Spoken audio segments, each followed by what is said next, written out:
Bonjour, je suis heureux en tant que responsable de l'agence numérique de vous accueillir dans cette nouvelle session de webinaire Digital Commerce. Cette 4e édition a pour, comme les autres, objectif de vous aider, de vous inspirer pour saisir les opportunités du numérique dans votre activité au profit de vos clients.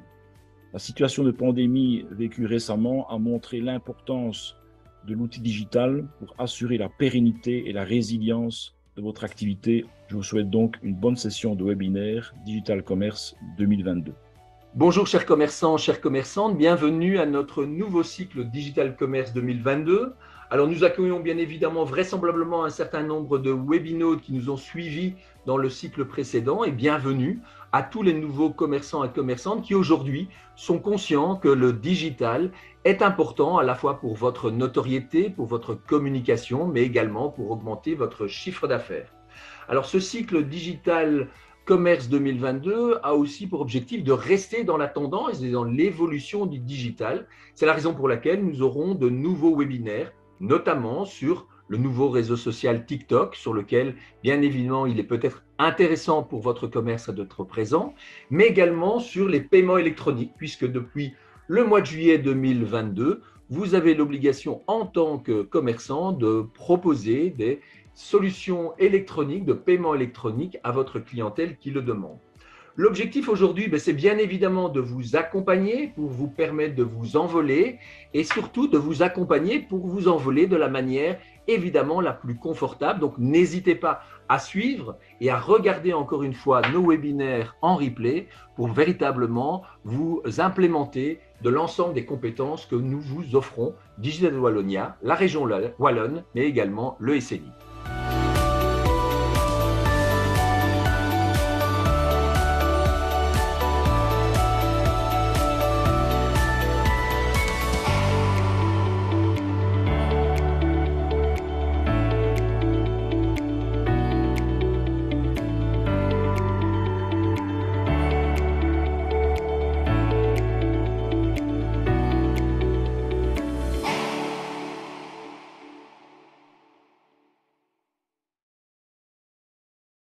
Bonsoir à toutes et à tous, bienvenue pour ce nouveau webinaire que le SNI a le plaisir de vous proposer, le dernier déjà de cette très belle saison. On a vu vraiment plein de sujets. On est passé de Facebook, des réseaux sociaux, j'en passe. Énormément de webinaires, un gros travail qui a été fourni. Et aujourd'hui, c'est le dernier, c'est le petit dernier qui avait été reporté, mais on ne vous a pas oublié, rassurez-vous. On est bien là et aujourd'hui, vous le voyez dans le titre, on va parler de la vente en business to business, donc le fameux B2B, à l'ère du digital. Avant de rentrer finalement dans le vif du sujet, je vais vous rappeler une dernière fois, ou peut-être si c'est la première fois que vous nous suivez, les petites règles, les petites formalités d'usage concernant ce webinaire. Vous avez vu que vous avez un onglet discussion. Je vois que Virginie, Christophe, Frédéric nous disent bonsoir. Bonsoir à tous, bonsoir à Anaïs. Je remonte un peu dans vos messages. Si. Cet onglet discussion, faites-le vivre évidemment. Parlez-nous, peut-être parfois de vos expériences, etc. Il est là pour ça, il est là pour interagir. On aimerait bien, malheureusement, puisqu'on ne sait pas vous avoir à l'image avec nous, que ce soit un maximum interactif. Et donc cet onglet, il est là pour ça. Par contre, si vous avez des questions, je vous invite à les basculer dans le petit onglet Q&R qui se trouve à côté. C'est les deux petites bulles de discussion. Bonsoir à Anaïs. Et puis alors, vous avez un petit QR code, vous voyez, au-dessus de l'image. Je vais partager mon écran pour que vous le voyez en plus grande résolution. Ce petit QR code, si vous en avez l'habitude, il vous permet de participer avec nous à WooClap pour, on vous demande un peu votre avis. On va vous poser quelques petites questions. Je vous ai remis ici le QR code en grand. Je vous ai mis également, si vous scrollez un petit peu plus, le lien, parce que l'idéal, c'est de le scanner avec votre smartphone, qu'on ne voit pas très bien, le voilà le mien, et de le garder sous la main. C'est plus facile de procéder de la sorte. Autrement, vous vous rendez sur le site wooklab.com et vous rentrez le code Digital Commerce, tout simplement. Et pour voir si tout cela marche bien, on vous pose la petite question de tiens, où est-ce que vous partez en vacances cet été? Parce que voilà, on est le 19 juin, l'été approche. Peut-être que certains d'entre vous ont déjà pris leurs vacances également. Donc voilà, c'est juste un petit peu. Donnez-nous des petites idées aussi de destination. Je vois qu'il y en a qui ne savent pas encore. Il y en a qui partent à Punta Cana.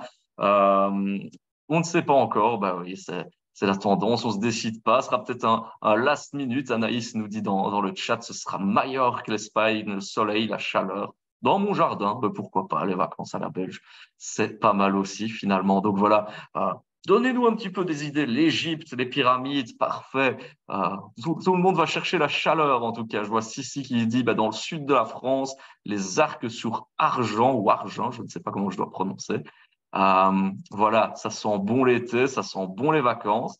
Mais avant tout ça, dernier petit devoir, j'ai envie de dire, on va faire ce dernier petit webinaire tous ensemble où on va parler de B2B. Et pour ce faire, je vais demander à mon invité du jour de me rejoindre. Il s'agit d'Alexandra Kizizier, qui va apparaître à l'écran. La magie du live. Bonsoir Alexandra.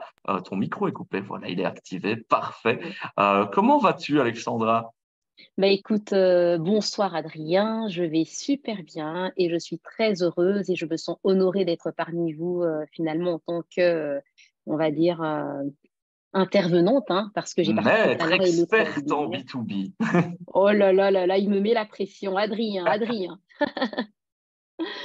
Donc, Alors, Alexandra, peut-être, est-ce que tu peux te présenter, parce que notre audience ne te connaît pas. oui. Qui es-tu et que fais-tu? Qu'est-ce qui fait que c'est toi qui, aujourd'hui, va nous présenter ce webinaire? On va dire que je suis humblement, un petit couteau suisse. Dans quel sens? J'ai différentes casquettes. On va dire que je suis à la tête de 2 entreprises qui, au fait, sont justement spécialisées dans la vente B2B, un organisme de contrôle et un cabinet de conseil. Les 2 sociétés sont basées en Belgique, mais également, il y en a une qui a une succursale en Afrique centrale. À côté de ça, j'ai eu à rédiger 4 ouvrages, dont justement 3 sur la vente en B2B, ok. Et j'aide pas mal d'entrepreneurs, de chefs d'entreprise, comme je suis coach certifié, à pouvoir justement développer leur business et arriver à vraiment adapter les bonnes techniques et les bons outils. Donc, je vois plutôt ce webinaire comme une opportunité de partager finalement des pratiques, des outils qui permettent de pouvoir recadrer nos pratiques à nous en B2B, en digital et simplement nous aider à replacer l'humain au centre parce qu'avec le digital, ça peut vite déraper, on peut vite perdre se perdre et oublier l'essentiel. Tout à fait. Et est-ce qu'en tant que couteau suisse, petite blague, tu vas partir en Suisse ou pas cet été, non? J'y étais hier, non, j'y étais l'année dernière en avril pour Pâques, donc non, ça coûte cher la Suisse. Ce sera Ça plutôt coûte en cher. France, plutôt Alors, cool. on en a qui vont aller dans les Vosges ou à Biarritz, ou alors pas cette année pour certains. Enfin voilà. On va essayer de vous rendre ce dernier webinaire le plus agréable possible, évidemment. Alexandra, je t'invite à partager ton écran. On va switcher, toi et moi, entre nos partages d'écran pour les WooClap et autres. Et tu vas peut-être nous présenter le menu du soir parce que j'ai un petit peu faim. Qu'est-ce qu'on mange ce soir? Miam, miam. J'espère que vous êtes tous comme Adrien et comme moi finalement. Pourquoi? Parce que pour moi, ce sera très agréable de parcourir avec vous les 6 points que Adrien et moi finalement avons décidé de partager. Il y a beaucoup de choses qui peuvent se dire, mais je pense qu'à un moment donné, avec les 2 heures que nous avons devant nous, il fallait faire un choix. Qu'allons-nous voir? Nous allons commencer d'abord par vous présenter les différents avantages, mais aussi les défis, parce qu'il n'y a pas que des avantages, hein. Donc, les avantages et les défis de la vente B2B digitale. Pourquoi? Parce que finalement, ça permettra un petit peu de prendre du recul et de voir de manière concrète qu'est-ce qui pourrait faire sens dans votre démarche. Ensuite, on va aborder cette question d'entonnoir de vente. Et on va en parler d'un point de vue digital, mais avant d'aborder la partie digitale, comme je l'ai dit tout à l'heure, l'humain au centre, on n'oublie pas l'essentiel. Donc, on va commencer d'abord par repréciser les choses d'un point de vue classique, au quotidien, c'est quoi un entonnoir de vente? Et alors, si on doit l'appliquer d'un point de vue digital, à quoi ça ressemblerait? Puis, on a fait le choix, nous avons fait le choix de pouvoir nous centrer sur un réseau social, LinkedIn. Alors, je suis consciente que tout le monde n'a pas forcément, on va dire, son public ou on va dire sa clientèle cible sur ce réseau, mais vous comprendrez que les bonnes pratiques qui sont valables sur LinkedIn peuvent être généralisées ailleurs. De toute façon, je pense qu'on a eu un petit peu une idée de globalement quels sont les secteurs d'activité représentatifs pour ce webinaire. Donc, on ne manquera pas, Adrien, tu n'oublies pas de me faire signe, de bien se synchroniser avec eux pour pouvoir contextualiser au maximum les propos de ce soir. Puis alors, on va dire après la pause logiquement. Logiquement, pourquoi je dis logiquement? Parce que ça dépend un peu de l'interaction, de comment on avance, de finalement comment va se dérouler notre repas de ce soir, pour rester dans les termes d'Adrien. On va donc introduire quelques outils indispensables en B2B, si on veut faire du B2B en digital. On introduira la notion de social selling. Je ne vais pas présenter c'est quoi, on va le laisser tel quel pour le démystifier tout à l'heure. Et nous allons conclure finalement avec les perspectives. OK, on va vers quoi? La vente B2B en digital, c'est vers quoi qu'on se dirige. Donc, je dirais, Adrien, c'est un petit peu ce que moi j'avais à proposer pour ce soir, en espérant que je ne suis pas trop ambitieuse, ni qu'ils ont plus faim que ça, quoi. Allez, c'est un beau menu, en tout cas. Il y a plusieurs services. Et on vous pose déjà la petite question dans VooClap. À votre avis, Alexandra a parlé des avantages, des défis, etc. Selon vous, quels sont les avantages de la vente B2B en ligne? Mais avant ça, Alexandra, donc la question est active. Je vous invite à aller répondre sur VooClap. Vous avez encore le petit QR code qui est à l'écran. Est-ce qu'on peut peut-être recontextualiser, redonner une définition, voilà, pour installer un petit cadre sur ce que c'est la vente B2B, business to business? Enfin, on le voit beaucoup le mot, mais concrètement, simplement, qu'est-ce que c'est?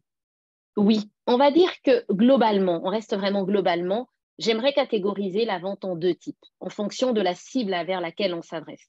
Il y aura la vente B2C, qui sera plutôt une vente qui sera adressée à des particuliers. Donc finalement, je m'adresse à des personnes qui n'ont pas de numéro de TVA. Ce sont eux mes consommateurs, c'est eux qui, on va dire, se procurent mes services ou en tout cas en bénéficient directement. Et alors, à côté de ça, vous avez compris, c'est la vente B2B, où là, je vais m'adresser à des professionnels qui ne sont pas forcément dans le même créneau que moi, par contre, qui veulent consommer. Finalement, c'est une vente qui va se faire entre professionnels. Donc, je m'adresse à des personnes qui ont un numéro de TVA, qui finalement ont eux-mêmes d'autres activités qu'elles exercent et qu'elles facturent à leurs clients. Je ne sais pas si ça te va. Ça répond à ma question et je vois qu'il y en a qui ne savent pas quels sont les avantages. Voilà, c'est honnête, il n'y a pas de mauvaise réponse, on est là aussi pour apprendre. Certains disent élargir sa cible, se faire connaître. Moi, j'aimerais rebondir sur ce que tu viens de donner, sur la définition que tu viens de donner, la distinction aussi entre B2B et B2C. Est-ce que, par exemple, si moi ici je suis dans l'assemblée, je suis un commerçant, mais voilà, je ne passe finalement que avec les clients, est-ce que les conseils que tu vas donner du B2B aujourd'hui peuvent éventuellement s'adresser au B2C? Bien entendu. Tu sais, j'aime bien dire, Adrien, généralement dans quasi toutes mes interventions de vente, je démarre en disant du matin au soir, qu'on ait affaire à des clients ou pas, on est amené à vendre. Et ce qu'on applique même dans le privé, dans notre cercle restreint, c'est les mêmes techniques qui s'appliquent dans la vente faite à des individus, donc finalement, lorsqu'on doit réellement commercialiser un service ou un produit. Maintenant, c'est pareil, la vente B2C, la vente B2B, on va avoir quelques petites considérations qui vont faire que voilà, il y a des nuances, mais globalement, ce qui est prévu aujourd'hui au menu est applicable avec quelques petits ajustements. Donc, vraiment, j'invite même ceux qui ne se sentent pas directement concernés, qui se disent oui, je me suis trompée, mais moi, au fait, je suis dans le B2C. C'est pas grave parce que c'est applicable. Simplement, au besoin, n'hésitez pas à poser des questions s'il faut contextualiser ou nuancer les choses. Parfait. Et le temps que tu nous expliques cela, on a eu d'autres réponses. Encore une personne qui nous dit « je n'en ai aucune idée ». Donc, tu vas faire vraiment… Les gens vont apprendre aujourd'hui. Il y en a qui nous disent rapidité, clarté si le site est bien fait. Et puis aussi toucher les décideurs, les décideuses directement. Est-ce que ce sont de bonnes réponses, Alexandra? J'ai envie de te dire que tout ce que je viens de voir me parle énormément. Pourquoi? Parce qu'effectivement, je vois qu'il y a pas mal d'avantages qui ont déjà été soulignés et sur lesquels finalement, j'ai envie de dire, ils ont même anticipé certaines notions que j'allais voir tout à l'heure, hein, même par rapport au tunnel de vente, ce qui est important de faire. Donc oui, tout ce qui a été dit pour moi constitue des avantages de la vente B2B en ligne et je le prendrai même surtout comme des trucs et astuces à appliquer pour être vraiment efficace. Donc, c'est dire, on a déjà un public qui est très orienté résultat. C'est génial. Alors, pour compléter ce qui a déjà été dit, Adrien, j'ai envie de dire qu'aujourd'hui, avec une vente en B2B qui se fait plutôt en ligne, déjà, il y a cette dimension d'accessibilité. Je n'ai pas besoin d'aller à Couvin pour pouvoir finalement accéder à un service. Je n'ai pas besoin d'aller, on va dire, à Mons pour pouvoir savoir que Monsieur Tartampion de l'établissement Tartampion existe. Donc, il y a cette question d'accessibilité, ce qui facilite déjà, on va dire, la visibilité, comme certains l'ont un peu dit. Il y a un avantage chez la portée mondiale. Aujourd'hui, grâce à la vente B2B, moi, je vois des clients qui me contactent de France, certains qui me contactent de Suisse, on va dire de pays francophones, parfois dans lesquels je ne suis pas spécialement allée, mais qui, au fait, par un petit Google, par une recherche, tombent sur mes références, essayent de voir, enfin, du moins, essayent de se procurer mes produits ou services dans la mesure du possible. Donc, j'ai envie de dire, un rayonnement au-delà juste du périmètre de notre zone de chalandise, finalement, qui est la zone marketing dans laquelle on se déploie prioritairement lorsqu'on est dans de la pure vente en physique. Donc, non seulement on est plus accessible, et en plus de ça, on peut aller plus loin. Ah oui, alors, attention, il ne faut pas trop s'emballer parce que là, on est dans les avantages. Hein. N'oublions jamais, on le verra tout à l'heure, qu'un avantage peut constituer un défi. Mais restons en mode positive attitude, voyons ce qui va, parce que c'est finalement ce qui va nous motiver aussi peut-être à faire le saut hein, dans le digital. Mais voilà, on ne va pas du tout être radin, on y va, ce sont des avantages incontestables. Et oui, c'est vrai, Adrien. Réduction des coûts, ben oui, aujourd'hui, il y a pour toute une catégorie de produits ou de services, la possibilité de pouvoir finalement les commercialiser sans pour autant avoir ce point de vente, sans pour autant finalement investir dans toute une série de frais qu'on ne peut pas toujours se permettre quand on veut se lancer, ou même simplement qu'on serait bien content de pouvoir éviter. Parce que n'oubliez pas non plus qu'aujourd'hui, pour faire de la vente B2B, on va faire appel à pas mal d'outils. Et la majorité d'outils vont certainement avoir un coût, mais ces coûts-là ne sont jamais comparables à des coûts qu'on pourrait avoir si on est purement en physique. Il y a le gain de temps, clairement. Je le dis encore régulièrement en formation à des commerciaux, à des chefs d'entreprise. Ben, si aujourd'hui, je vous demande de prospecter, ou du moins, je vous dis, j'aimerais que pour cette matinée, 1000 personnes soient informées de votre offre de service ou de produit. En une matinée en physique, 1000 personnes, c'est compliqué. Même si tu assistes, même si tu es dans une foire. Tu es d'accord? Tout à fait. Sauf si tu as la capacité de te dédoubler et tu vas dans tous les sens. On n'a pas encore cette faculté, malheureusement. Mais voilà. Donc, c'est te dire que quelque part, Adrien, et finalement à tous nos participants, j'ai envie de dire, ça reste un gain de temps parce que le digital nous offre finalement cette capacité de multiprise, de pouvoir atteindre une grande portée en un peu de temps. Et alors, la flexibilité qui reste vraiment un avantage qui est non négligeable parce que quelque part, on peut très bien décider. Je donne un bête exemple, tout bête. Aujourd'hui, si j'ai envie de changer carrément mon point de vente, de l'améliorer, de changer les couleurs, de faire un réaménagement, de nouveau, ça ne va pas être aussi évident ni like that. Par contre, avec finalement le digital, il y a toute une série de flexibilités, de changements qui n'ont pas trop d'impact qu'on peut se permettre de faire. Donc, voilà quelques avantages. Ce ne sont pas les seuls et je n'ai pas la prétention d'affirmer que ce sont les seuls, mais déjà quelques qui peuvent nous aider à nous projeter et à nous dire que ben voilà, le digital a quand même quelques beaux avantages. Et tu étais la première à dire que ces avantages étaient aussi accompagnés de défis et on vous repose la question sur WooClap. J'avais déjà activé la question, donc j'ai déjà eu 2 réponses, mais je vous enjoins évidemment à aller apporter les vôtres. Quels sont les défis de la vente B2B en ligne? On a la concurrence, On a le fait de toucher le bon public, faire en sorte qu'il réagisse, très juste comme remarque, Oui. se rendre visible évidemment aussi, parce que ça va rejoindre un peu la réponse de la concurrence, si tu me corrigeras si je me trompe, Alexandra. Alors on a 3 petits points, ou même 4 petits points, je ne sais pas ce que ça veut dire, est-ce qu'il y a un problème, ou alors il n'y a pas de défi, ça va tout seul. Ça va, hein. Il n'y a que des avantages. Que des avantages. Voilà du côté du WooClap. Se démarquer, on nous dit. Je vais voir un peu du côté… on me demande de remettre le code du WooClap, évidemment. Christophe, pour permettre à tout le monde, évidemment, de répondre. Et si ça pourrait arriver que vous avez un petit souci avec le WooClap, vous pouvez mettre aussi vos réponses dans l'onglet discussion quand c'est faisable. Enfin, voilà. On s'arrange, on est flexible parce que c'est aussi l'avantage du B2B, même si nous, on n'est pas dans le B2B, c'est la flexibilité. Donc voilà, j'ai remis le petit QR code, je vais voir. Les mêmes que pour le… je ne sais pas. Que le B2C, voilà, on aura une réponse aussi. J'aime ce que je lis. La technicité, trouver un bon partenaire web.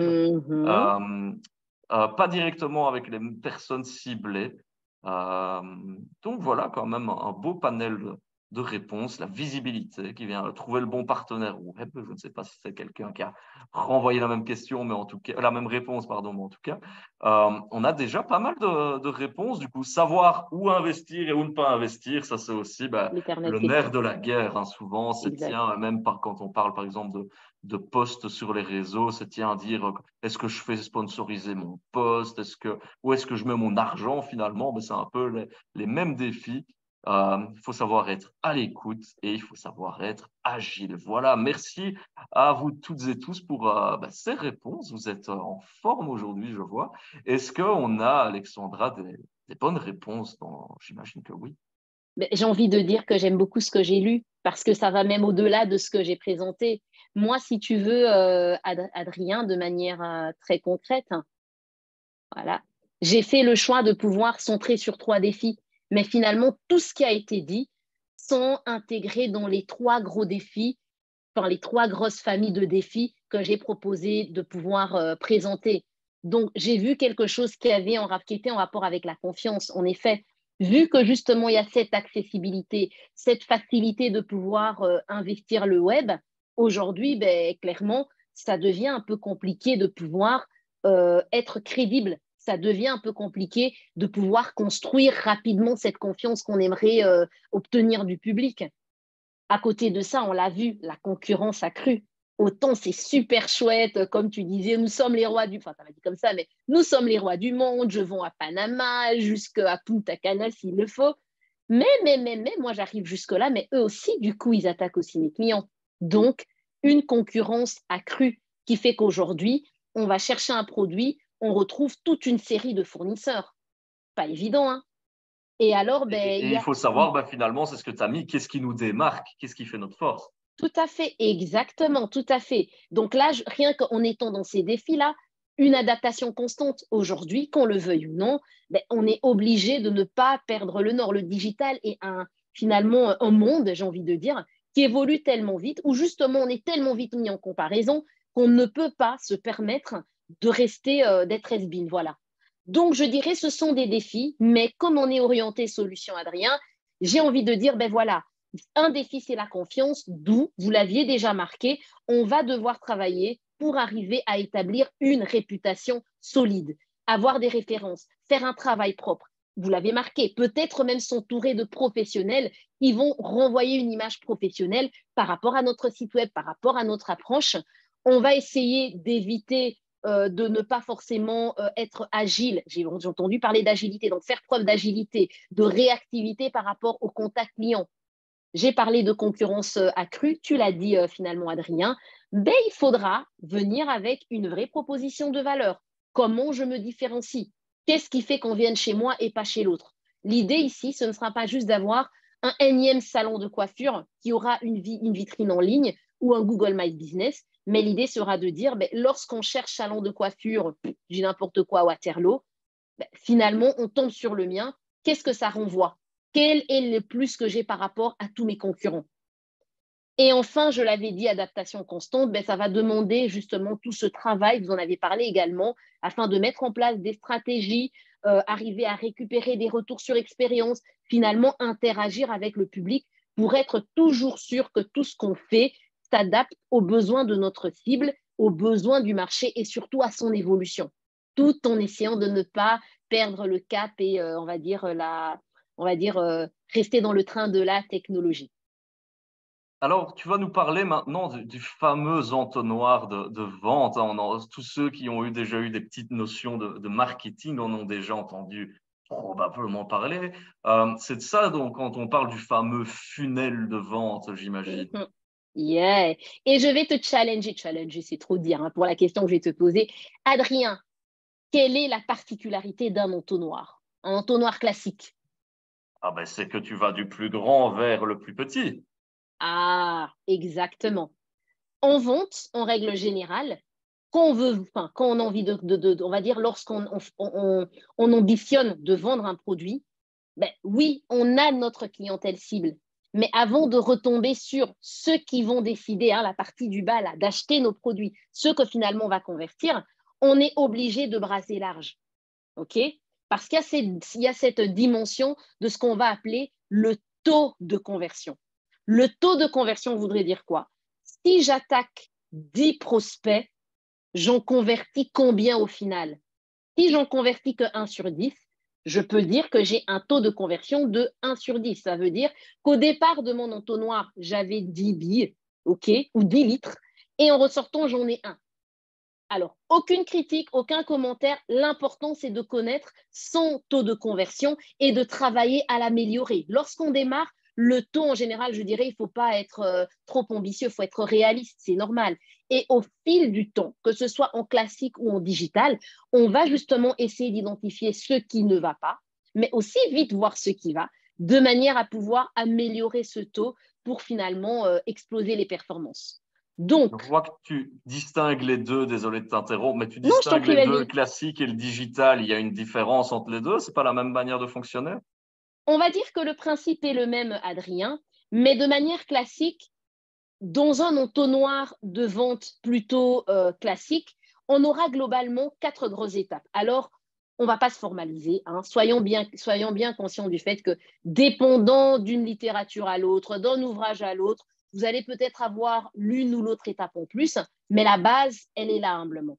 Donc, on va démarrer par la prospection, c'est-à-dire j'ai envie finalement de pouvoir lister ceux qui pourraient potentiellement s'intéresser à mon produit. Ensuite, je devrais qualifier. Là, on quitte le domaine de ceux qui peuvent potentiellement à ceux qui, logiquement, s'intéressent à mon produit. C'est là qu'on est dans le domaine de la qualification. Une fois qu'on a qualifié en excluant ceux qui donc ne s'intéressent pas à mon service ou mon produit, on a donc un échantillon qualifié. Là, à ce moment seulement, on peut procéder à l'étape où on veut leur vendre. Qui dit vente dit une dimension de finalement présenter le produit, négocier. Et qui dit négocier, l'idée c'est après arriver à une conclusion qui sera l'achat du produit. Donc j'ai envie de dire, c'est un peu les 4 grosses étapes, vraiment je répète, sans vouloir dire que ce sont les seuls et que c'est la seule littérature qui a du sens, non, mais les 4 grosses étapes en vente classique. Parfait. Et on va voir que dans celle en marketing digital, on supprime une étape et on les renomme. Comment que ça marche? Exactement. Écoute, en règle générale, pour parler finalement avec ce domaine, enfin avec ce langage de marketeur, et surtout en plus en digital du coup, on va plutôt avoir 3 grosses étapes. La première étape va être celle d'attirer le trafic. Vraiment, ce sera de dire, ça ne me sert à rien d'avoir un site internet, d'avoir une vitrine, d'avoir des réseaux sociaux s'il n'y a personne qui y va. C'est juste pas possible. Donc, on devra mettre en place des mécanismes, des stratégies pour que j'ai un maximum de trafic dans mon site web ou dans mon réseau social, peu importe, en tout cas, il faut le trafic. Une fois que j'ai mis en place, allez, normalement on le fait avant de se lancer, mais je fais juste par étapes. Donc déjà, le trafic, c'est un premier gros questionnement et un premier point sur lequel travailler. Deuxième étape sera de se dire, OK, j'ai du trafic, mais ça ne sert à rien d'avoir 10 000 personnes par jour si je n'en convertis aucun? Donc, on va réfléchir sur comment je peux proposer la meilleure des expériences, OK, pour arriver à convertir les personnes qui arrivent sur ma page vitrine, qui arrivent sur mon site web, qui arrivent sur mes réseaux sociaux. Et c'est là que viendront les différents produits d'appel qu'on pourra mettre en place, OK? Qu'on va se dire, OK, ben moi j'ai envie que quand ils arrivent, je leur propose un e-book, n'importe quoi, un e-book gratuit. Ils peuvent introduire leur adresse mail. J'aurai ma base de données qualifiée parce que ceux qui laissent leur adresse mail sont ceux qui s'intéressent à cette matière. Puis je peux relancer, etc., etc. Ou tiens, dans la manière dont je vais structurer mon site web, et là je ne vais pas refaire le travail de mes autres confrères qui m'ont précédé. Je pense qu'il y a pas mal de personnes qui sont maintenant un peu plus aguerries aux notions, mais en gros, vous devrez quand même proposer une expérience qui va être une expérience client qui va être vraiment pas mal et qui fasse passer de la personne du questionnement à c'est quoi le problème, quelle est la solution, pourquoi nous, etc., jusqu'à et pourquoi vous ne travaillerez pas avec nous, pourquoi vous ne vous procurez pas nos produits ou services. Donc, il y a cette dimension de conversion. Qu'est-ce que je mets en place pour arriver à les convertir? Et enfin, il y a cette dimension de maximisation. C'est qu'on se dit à un moment donné, c'est bien d'arriver à convertir un client sur un produit, mais si ça marche, on est d'autant plus rentable si on arrive à faire de l'upselling, du cross-selling. Donc, c'est de dire, au-delà juste de vendre mon produit de base, quels sont les autres produits que je ne pourrais pas leur proposer en plus finalement et faire d'une pierre 2 coups, 3 coups, 4 coups, voire 5 coups. Donc, c'est vraiment le domaine de la rentabilité, de la maximisation de son profit.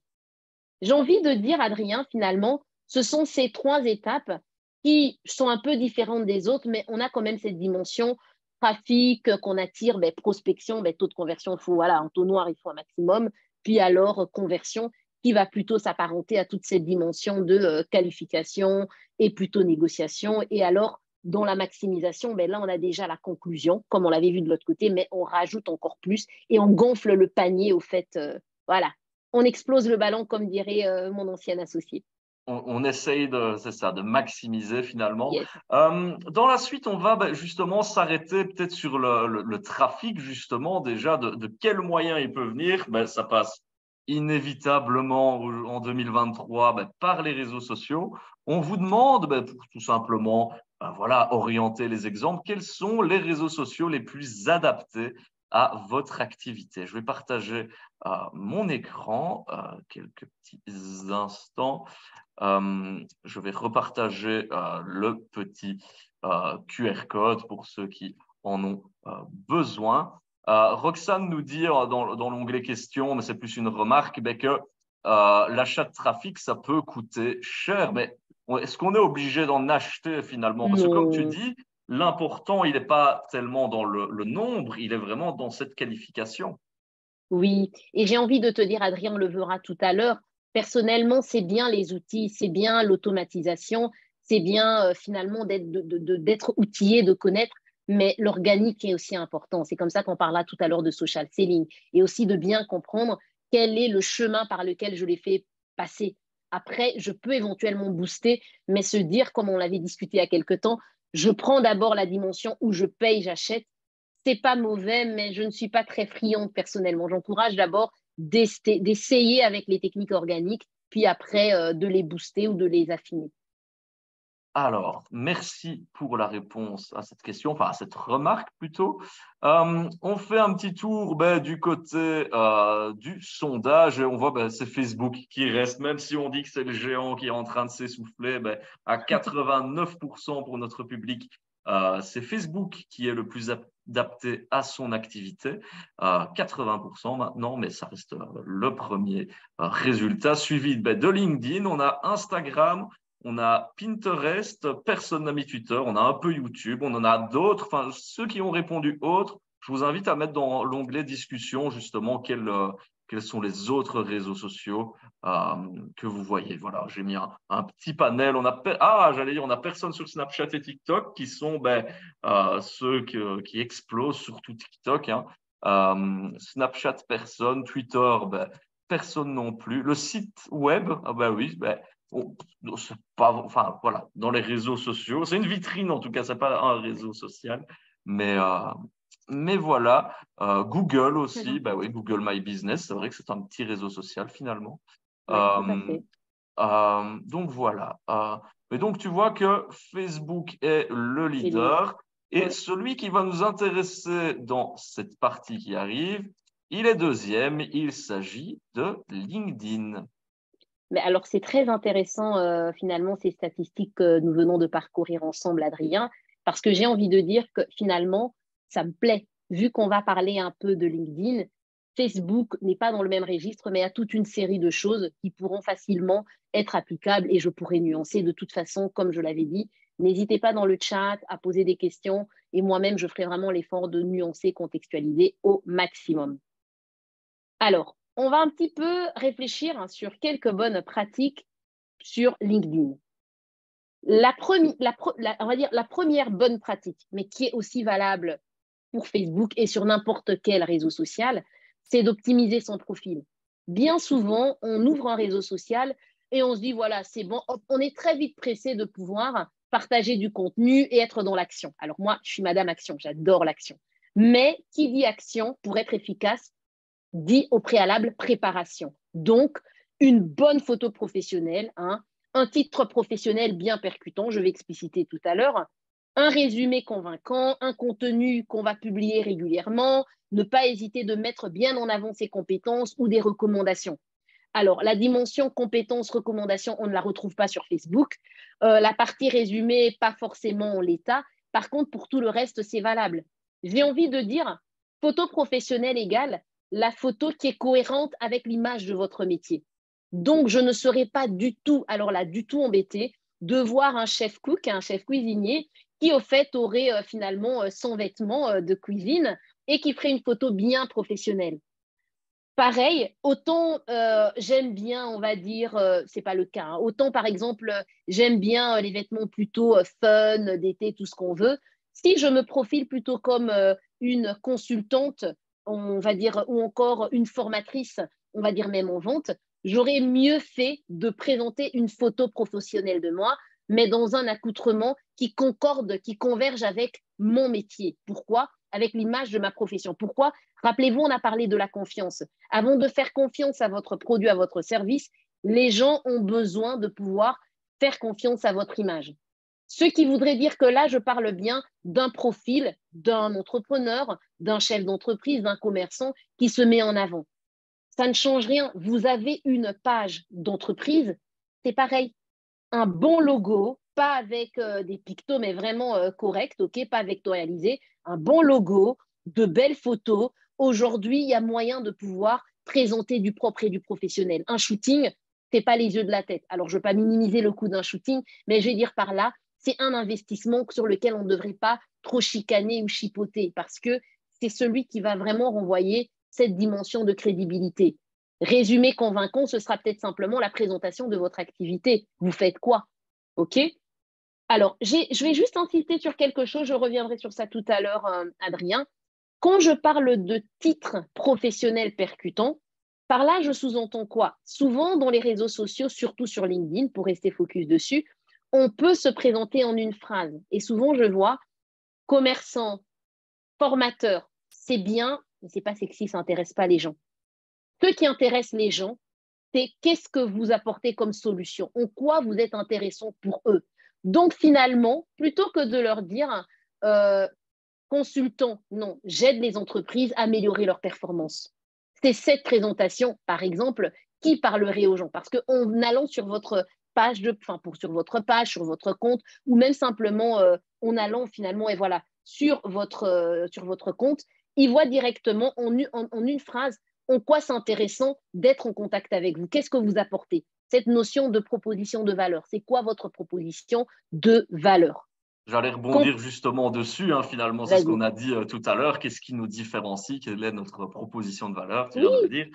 Et je rebondis aussi sur ce que tu as dit, la photo de profil professionnel, par exemple. Et c'est vrai, c'est des réflexes qu'on a. Il faut toujours, au final, se mettre à la place de l'acheteur, finalement. ouais. C'est que nous, qu'est-ce qu'on fait quand on consulte pour se renseigner avant de passer à l'acte, on se renseigne, on regarde les avis. Si la photo, elle ne nous tente pas, on ne va pas y aller. Et donc, il faut savoir aussi faire le sens inverse, je vais dire, dans son esprit et se dire, il faut que je me mette à la place de mon consommateur. Mais oui, j'aime bien cette notion d'effet de halo. Généralement, on en parle dans la vente en présentiel, de dire que tout se joue en moins de, allez, on a qui parlent de 10, 5 secondes, peu importe, mais que la première impression, qu'on est jugé sur l'apparence. Alors, si dans le physique, on est jugé sur l'apparence, et je ne suis pas dans le monde du superficiel, de tout ce qui est creux, non, c'est pas ça. Soyons réalistes. Aujourd'hui, je vais chez un commerçant, c'est rangé, c'est clean, tout est correctement étiqueté, je le vois qui m'accueille avec le sourire, bonjour madame, puis-je vous ai… Non, clairement, ça me donne envie, quoi. J'entre, ça va dans tous les sens, au niveau rayonnage, ça, voilà, il n'y a aucun merchandising, je dois grappiller pour avoir les prix, et je le vois en train de scroller sur son téléphone, voilà, effet de halo, la première impression. Il n'y a rien qui change dans le digital, finalement.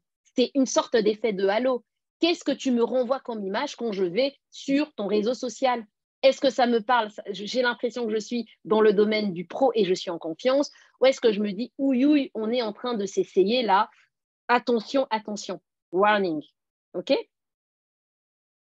Alors, j'ai envie de pouvoir aborder du coup cette deuxième bonne pratique qui sera de pouvoir renforcer sa présence. Dans le renforcer sa présence, ce sera le fait de publier régulièrement du contenu, d'engager avec le contenu des autres. Donc, c'est-à-dire que quelque part, on n'est pas dans son écosystème égoïste. Ouh, les gars, venez liker chez moi, commenter que chez moi. Non, on s'intéresse aux autres, on interagit. Et en interagissant, déjà, ça nous positionne, on le verra tout à l'heure, mais en plus, ça élargit notre réseau parce qu'on devient visible dans les réseaux des autres. Rejoindre des groupes pertinents, très important, toujours pour améliorer sa présence et son rayonnement. Ne pas lésiner dans l'utilisation des hashtags. Hashtag ci, hashtag ça, des hashtags aussi qui parlent par rapport des mots-clés, on va dire en quelque sorte. Utilisez les mots-clés, des mots qui sont, on va dire, assez importants, pertinents pour votre activité, et alors vous les démarrez avec hashtag lorsque vous faites vos publications. Ne pas hésiter si vous avez des articles, au lieu de juste mettre sur LinkedIn des photos, n'hésitez pas. LinkedIn aime le texte. Il aime la réflexion. Plus c'est long, plus il aime. C'est comme ça que l'algorithme fonctionne. C'est ça que généralement, dans les bons posts LinkedIn, ils sont souvent assez longs. Mais c'est parce que c'est l'algorithme, il faut le dire, fonctionne comme ça aussi. Exactement. C'est à croire qu'il se dit, comme c'est un peu un réseau, on va dire, de la réflexion, l'intellect, tout ce qu'on veut, c'est à croire que LinkedIn se dit plus c'est long, plus c'est intelligent. Pas forcément, mais… Mais il y a justement dans son algorithme aussi, c'est ce que j'allais dire, il détecte un peu le bullshit, pour dire le gros mot. C'est que si vous allez là sur LinkedIn pour raconter votre vie et faire des gros pavés, ça passera pas, quoi. Exactement. Donc, essayez d'être pertinent, d'être percutant et de mettre d'apporter de la valeur, au fait. Je ne sais même pas comment le dire différemment. Apporter de la valeur. J'ai envie de dire, et je le dirai encore tout à l'heure, publier régulièrement, ça ne veut pas dire publier tous les jours. C'est juste avoir une discipline et s'y tenir. Donc, si pour être pertinent, votre rythme, c'est une fois semaine, je m'incline et je vous dis, c'est top. Mais au moins, vous êtes pertinent et vous nous faites du propre. OK ? Et faire attention aussi au timing, à l'heure à laquelle on publie, évidemment. Ça a encore toute son importance. Si vous allez publier lors de votre petite insomnie à 2 heures du matin, fatalement, on aura moins de portée, je pense. Exactement. Et c'est comme ça que parfois j'ai cette question. On dit oui, mais à quelle heure j'ai envie de vous dire. Personnellement, moi, je me dis recette d'alchimiste. Vous pouvez vous permettre de faire des petits tests et finalement d'identifier à quel moment l'algorithme me porte et je sens que j'ai une plus grande portée. Donc, finalement, vous pouvez vous permettre, quand vous vous lancez ou peu importe, de vous dire, OK, je vais tester des posts le matin, je vois ce que ça donne, je teste le midi. Et peut-être que vous découvrirez, moi, dans mon cas à moi, les personnes qui s'intéressent finalement, ma cible à moi, et les réactions, les portées sont plutôt importantes vers tel moment. Mais comme le dit Adrien, c'est pas au feeling, quoi. Ouais, bon, j'ai rien à faire, je fais mon petit post, allez hop, c'est bon, l'affaire classée, non, que du contraire. Et tu le dis dans ton dernier point, ça fait partie de suivre ces statistiques et les tendances aussi finalement. Exactement. On a une question qui est arrivée alors dans l'onglet discussion, mais je l'ai repérée quand même. J'invite, si vous avez des questions, à les mettre vraiment dans l'onglet questions-réponses. De Christophe, qui est un habitué, nous dit Jean-Philippe qui est un autre formateur qui a donné beaucoup de webinaires, qui demande, LinkedIn, il y a une version premium, hein, Alexandra, est-ce que ça fonctionne, enfin, est-ce que la version gratuite fonctionne ou est-ce qu'il faut passer directement à la version premium pour avoir des retombées? Petite précision, donc Christophe, il est photographe. J'ai envie de dire, si à un moment donné, ils mettent ça en version premium, c'est parce que ça apporte des avantages. Donc, personnellement, dans notre cas, nous, enfin, je ne vais pas dire après que le cas de mon équipe et moi, je veux dire, dans mes sociétés, c'est forcément, c'est pas parole d'évangile et c'est pas forcément d'office, voilà. Mais j'ai envie de dire, personnellement, on n'est pas passé d'office jusqu'à présent, on n'est pas passé en premium. On est toujours dans une version classique et on a des retombées. Alors, est-ce que ça pète les flammes? Est-ce que voilà? Oui, il y a des jours un peu plus hauts, des jours un peu plus bas. Maintenant, ce qui est sûr, à un moment donné, il faut voir. Est-ce que tu te dis, j'ai le budget, j'ai envie vraiment d'investir les réseaux parce que finalement, c'est mon premier canal, on va dire, de prédilection et j'ai envie, enfin privilégié, et j'ai envie de mettre le paquet. Je te dirais alors, ben oui, vas-y. Nous, dans notre cas, on alterne différents canaux. On n'a pas négligé la vente classique. On est à fond dans tout ce qui est emailing. Finalement, on ne ramène pas, on ne fait pas notre conversion, on ne démarrons que des réseaux sociaux. Donc, on peut se permettre de ne pas être dans le premium. Par contre, quelqu'un qui aurait comme principal canal pour générer le trafic vers son site et autres, les réseaux, j'aurais quand même tendance à dire ça peut vouloir la peine de pouvoir passer en premium. C'est un avis personnel. Après, ça peut se discuter également. Alors, on a Jérôme qui a des questions très précises. Hein. Je vais d'abord lancer la première question de Jérôme qui dit bonjour, à propos des hashtags, je n'ai pas beaucoup d'infos, mais l'algo de LinkedIn aurait changé très récemment et je vois que quelques créateurs de contenu snobent les hashtags. Est-ce que tu aurais des informations? Peut-être est-ce juste de la différenciation? Si on les garde, il faut alterner ceux de niche et ceux généraux, d'accord, mais au niveau du nombre, j'ai cru comprendre que les études montrait un pic d'audience avec 3 hashtags. Est-ce vrai un grand maximum de 7 hashtags aussi? Donc voilà, question très complète d'un homme très renseigné, Jérôme. Oui, alors j'ai envie de dire, on verra justement, hein, c'est ça le défi aujourd'hui avec le social selling, hein, c'est qu'on vient avec des participants qui se sont déjà renseignés, on en parlera tout à l'heure. Mais écoute, j'ai envie de dire déjà dans ce domaine, tout change. Entre ce qui s'est passé hier, la semaine d'avant et le mois dernier, c'est en perpétuelle évolution. Donc oui, j'ai effectivement entendu parler mais je ne me suis pas personnellement repenchée dessus, de ces derniers changements, parce que dans mon équipe, il y a une personne qui ne fait que ça. Et je confirme effectivement que, aux dernières nouvelles, elle nous avait fait un petit peu ce topo en disant essayez de ne pas dépasser 3 hashtags, parce qu'au plus on en met, au plus ça devient compliqué. Alors, est-ce que c'est vraiment 3? Est-ce qu'on ne sait pas en mettre un 4e? Je dirais que nous, de notre côté, on essaye de limiter le nombre d'hashtags et de ne pas en balancer dans tous les sens parce qu'effectivement, il y a cette histoire de pic d'audience, de ce qu'en tout cas, on a comme expérience avec un nombre limité. Donc, j'ai envie de dire 3, ça me parle parce que j'en ai entendu perso parler et puis voilà, on est dans ça. Maximum 7, je ne veux pas dire de bêtises, à creuser, possible. Et je me permets de compléter parce que j'ai justement donné un webinaire il n'y a pas si longtemps justement sur LinkedIn et je corrobore ces propos où la formatrice expliquait que avant finalement le hashtag c'était il fallait absolument mais que ils étaient descendus on va dire d'un petit cran dans le terme d'importance chez LinkedIn. Hein. Et d'ailleurs, deuxième question de Jérôme, est-ce que le meilleur format sur LinkedIn, c'est la vidéo? Même si on essaye de varier les types de contenus, mais est-ce que la vidéo est le meilleur format sur LinkedIn? On sait que c'est un contenu qui cartonne sur tous les réseaux, en tout cas sur Facebook principalement, pour ne citer que lui, mais par exemple sur LinkedIn. Dire le meilleur, j'ai un peu, allez, je prends toujours des pincettes avant de mettre sur un piédestal, mais est-ce que c'est un contenu qui donne de super résultats? Oui, j'ai envie de dire oui, et il le complète très bien, Jérôme. Hein. Varier les types de contenus parce que ça, l'algorithme aime bien, mais effectivement, de bonnes petites vidéos, pas trop longues, effectivement, ça donne de très bons résultats. Donc oui, je confirme Jérôme, et je vois qu'il est bien informé en tout cas. Il te remercie d'ailleurs pour tes réponses dans le chat. Christophe qui dit, et il rebondit finalement la question juste avant, on l'a dit, chaque semaine les algorithmes ils changent, on entend des infos qui sont contradictoires. Comment est-ce qu'on fait pour rester à jour avec ces algorithmes? Est-ce qu'il y a des sites, des veilles? Comment est-ce qu'on peut essayer de se tenir un max au courant? J'ai envie de dire, moi personnellement, je suis un peu paresseuse, hein, parce que j'avoue que, comme je vous ai dit, j'ai une collègue qui est très en mode geek, elle prend les infos et autres, donc voilà. Maintenant, après, blague dans le coin, j'ai envie de dire, ces différents réseaux sociaux, pas tous, mais LinkedIn en tout cas, il y a assez régulièrement des petites formations, des petites informations qu'on peut arriver à glaner, à chercher. Donc, essayez de voir lorsque LinkedIn finalement propose des petits webinaires, des petits, on va dire des petites formations, des petits, même sur YouTube simplement, essayer de rechercher les différentes nouveautés ou les différentes, on va dire, comment je peux dire ça, ouais, c'est ça, les différentes petites formations, petites nouveautés que propose le site lui-même, au fait. C'est toujours mieux.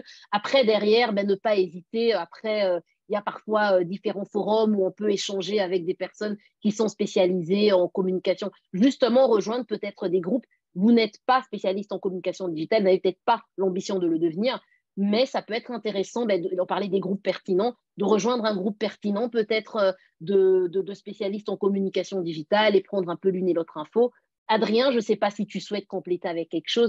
J'allais justement insister sur ce que tu viens de dire sur la deuxième partie, parce que je sais bien que, par exemple, des gros organismes, que ce soit LinkedIn, Facebook, sont parfois aussi peu friands de dire comment leur algorithme marche. Ils ne vont pas le dire noir sur blanc, malheureusement. C'est toujours un peu comme tu l'as dit tout à l'heure, hein, le petit alchimiste. Il faut tester, trouver le créneau qui marche le mieux. Mais voilà, c'est souvent plutôt des professionnels de la com ou des bureaux qui ont des statistiques qui vont aller offrir l'info que directement les acteurs du terrain. Enfin, les acteurs, donc Facebook, LinkedIn, etc. Les fournisseurs, les providers. J'ai vraiment envie de dire, à partir du moment où je reprends sur ce que je disais tout à l'heure, à partir du moment où LinkedIn, ou du moins les réseaux sociaux, deviennent un moyen privilégié pour votre trafic, vous ne pouvez pas réagir comme j'ai fait tout à l'heure en vous disant « Oui, mais moi, je me renseigne auprès de ma collègue dans l'équipe, elle est… » Voilà, il y a quelqu'un qui le fait, je prends l'info. Non, parce qu'il y a plusieurs canaux. Vous, si c'est la priorité, vous devez en faire finalement une priorité de vous tenir à jour. Pourquoi? Parce que finalement, c'est comme ça que vous ferez votre business. Il n'y a pas le choix. Parfait. Merci Alexandra. On a répondu à toutes les questions. Et avant la pause, hein, on est vraiment dans le timing que tu avais annoncé. C'est parfait. Tu vas nous présenter quelques outils qui, selon toi, sont indispensables en B2B. Oui. Alors, quand je dis de nouveau, hein, vous aurez compris, je prends toujours beaucoup de pincettes. Pourquoi? Parce qu'on comprend très bien qu'aujourd'hui, c'est plus un partage de bonnes pratiques. Et puis derrière, rien n'est jamais indispensable. Vous direz, mais elle est en train de tuer son titre.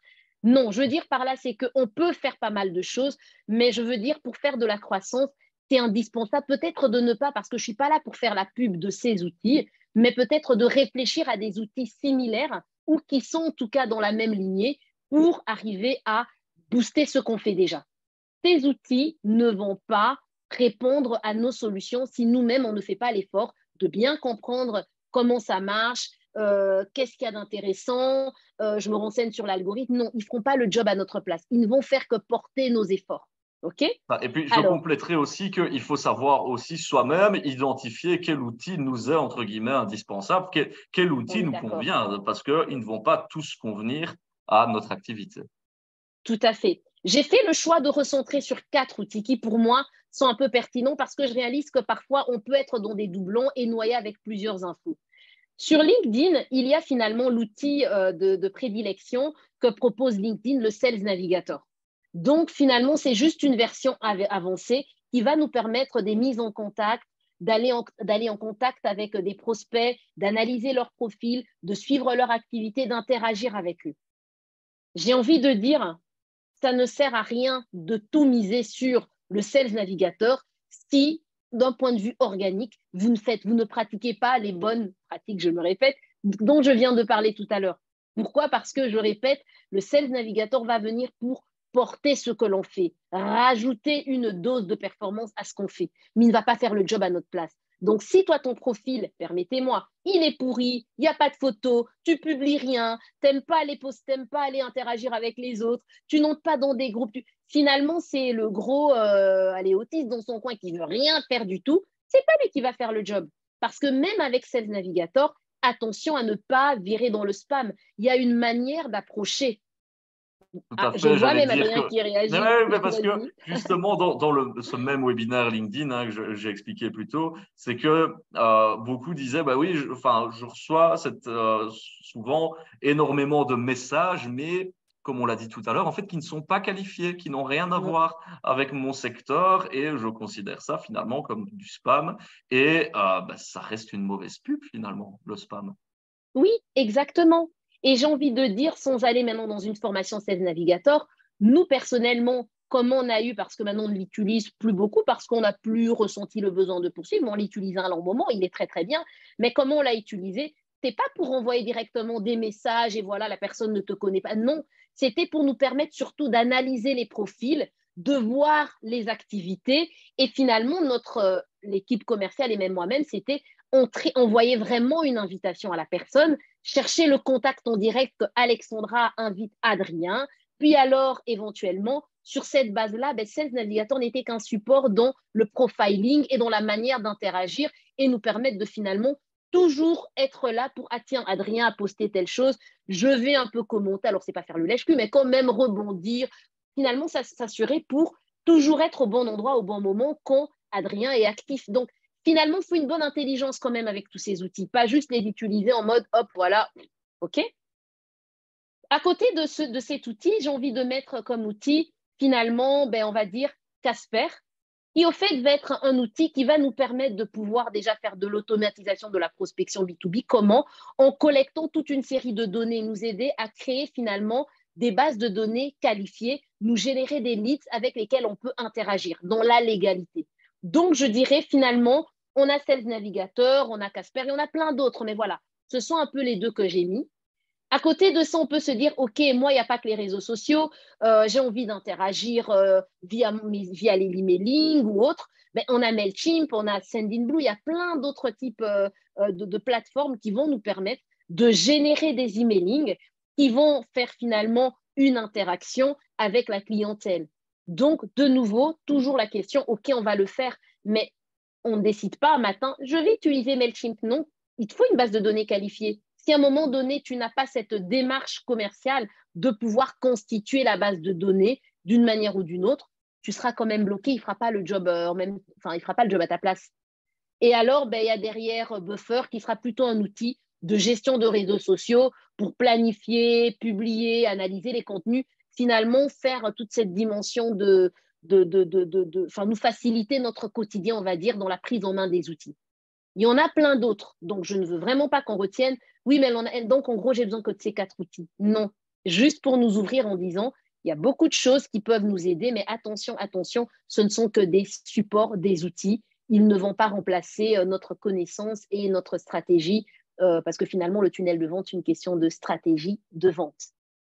C'est ça, on ne répétera jamais assez finalement, c'est un plan qu'il faut élaborer soi-même et puis utiliser les bons outils pour pouvoir justement en faire un meilleur usage. Alexandra, il est 19h56. Je vous propose à vous, cher public, de marquer une petite pause, le temps de boire un coup, de se rafraîchir, manger peut-être un petit bout pour ceux qui n'ont pas eu le temps de souper.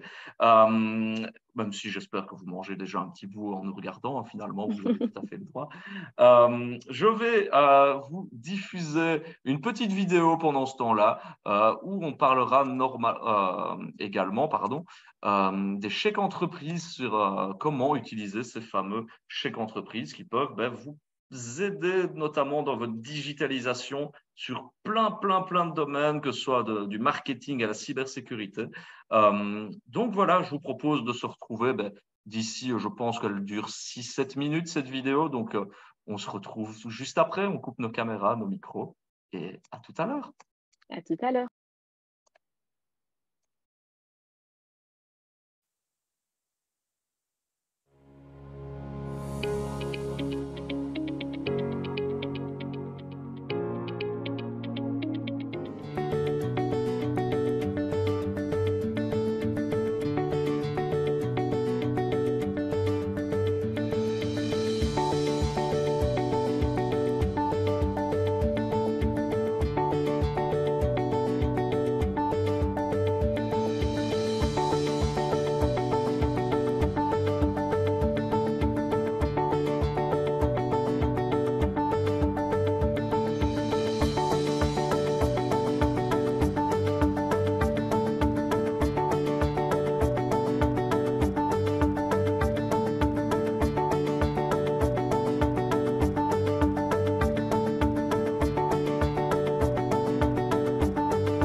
Avant d'entamer le processus de demande d'aide, le bénéficiaire doit sélectionner son prestataire parmi l'ensemble des consultants, coachs et formateurs reconnus par la Wallonie.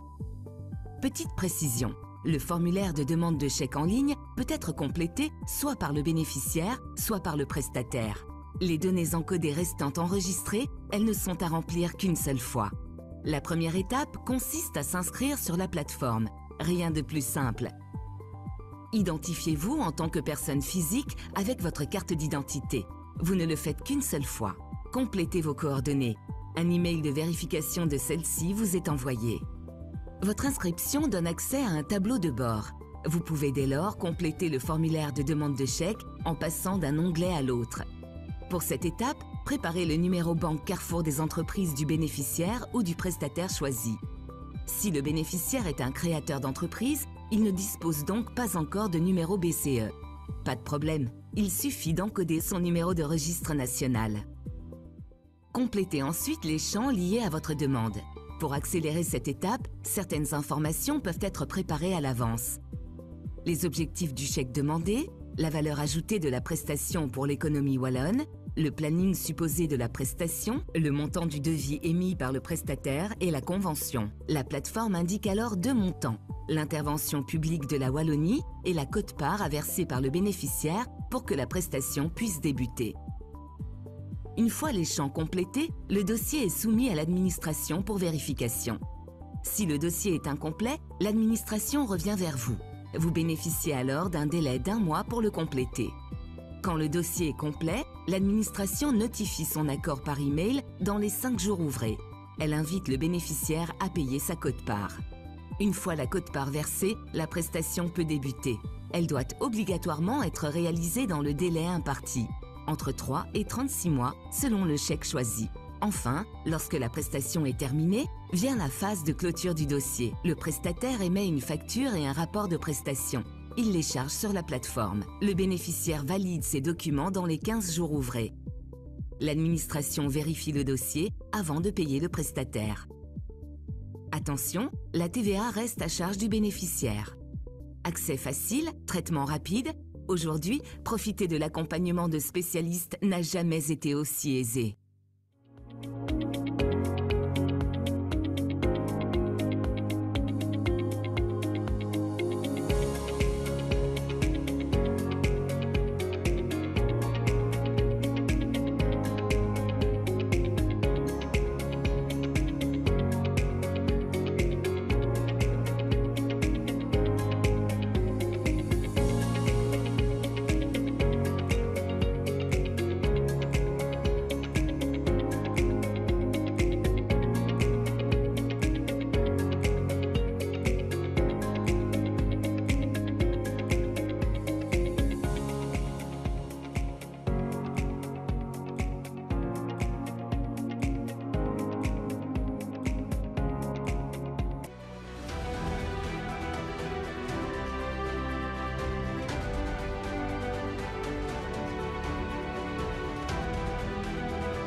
voici de retour pour la deuxième partie de ce webinaire consacré à la vente en B2B à l'ère du digital, toujours en compagnie évidemment d'Alexandra.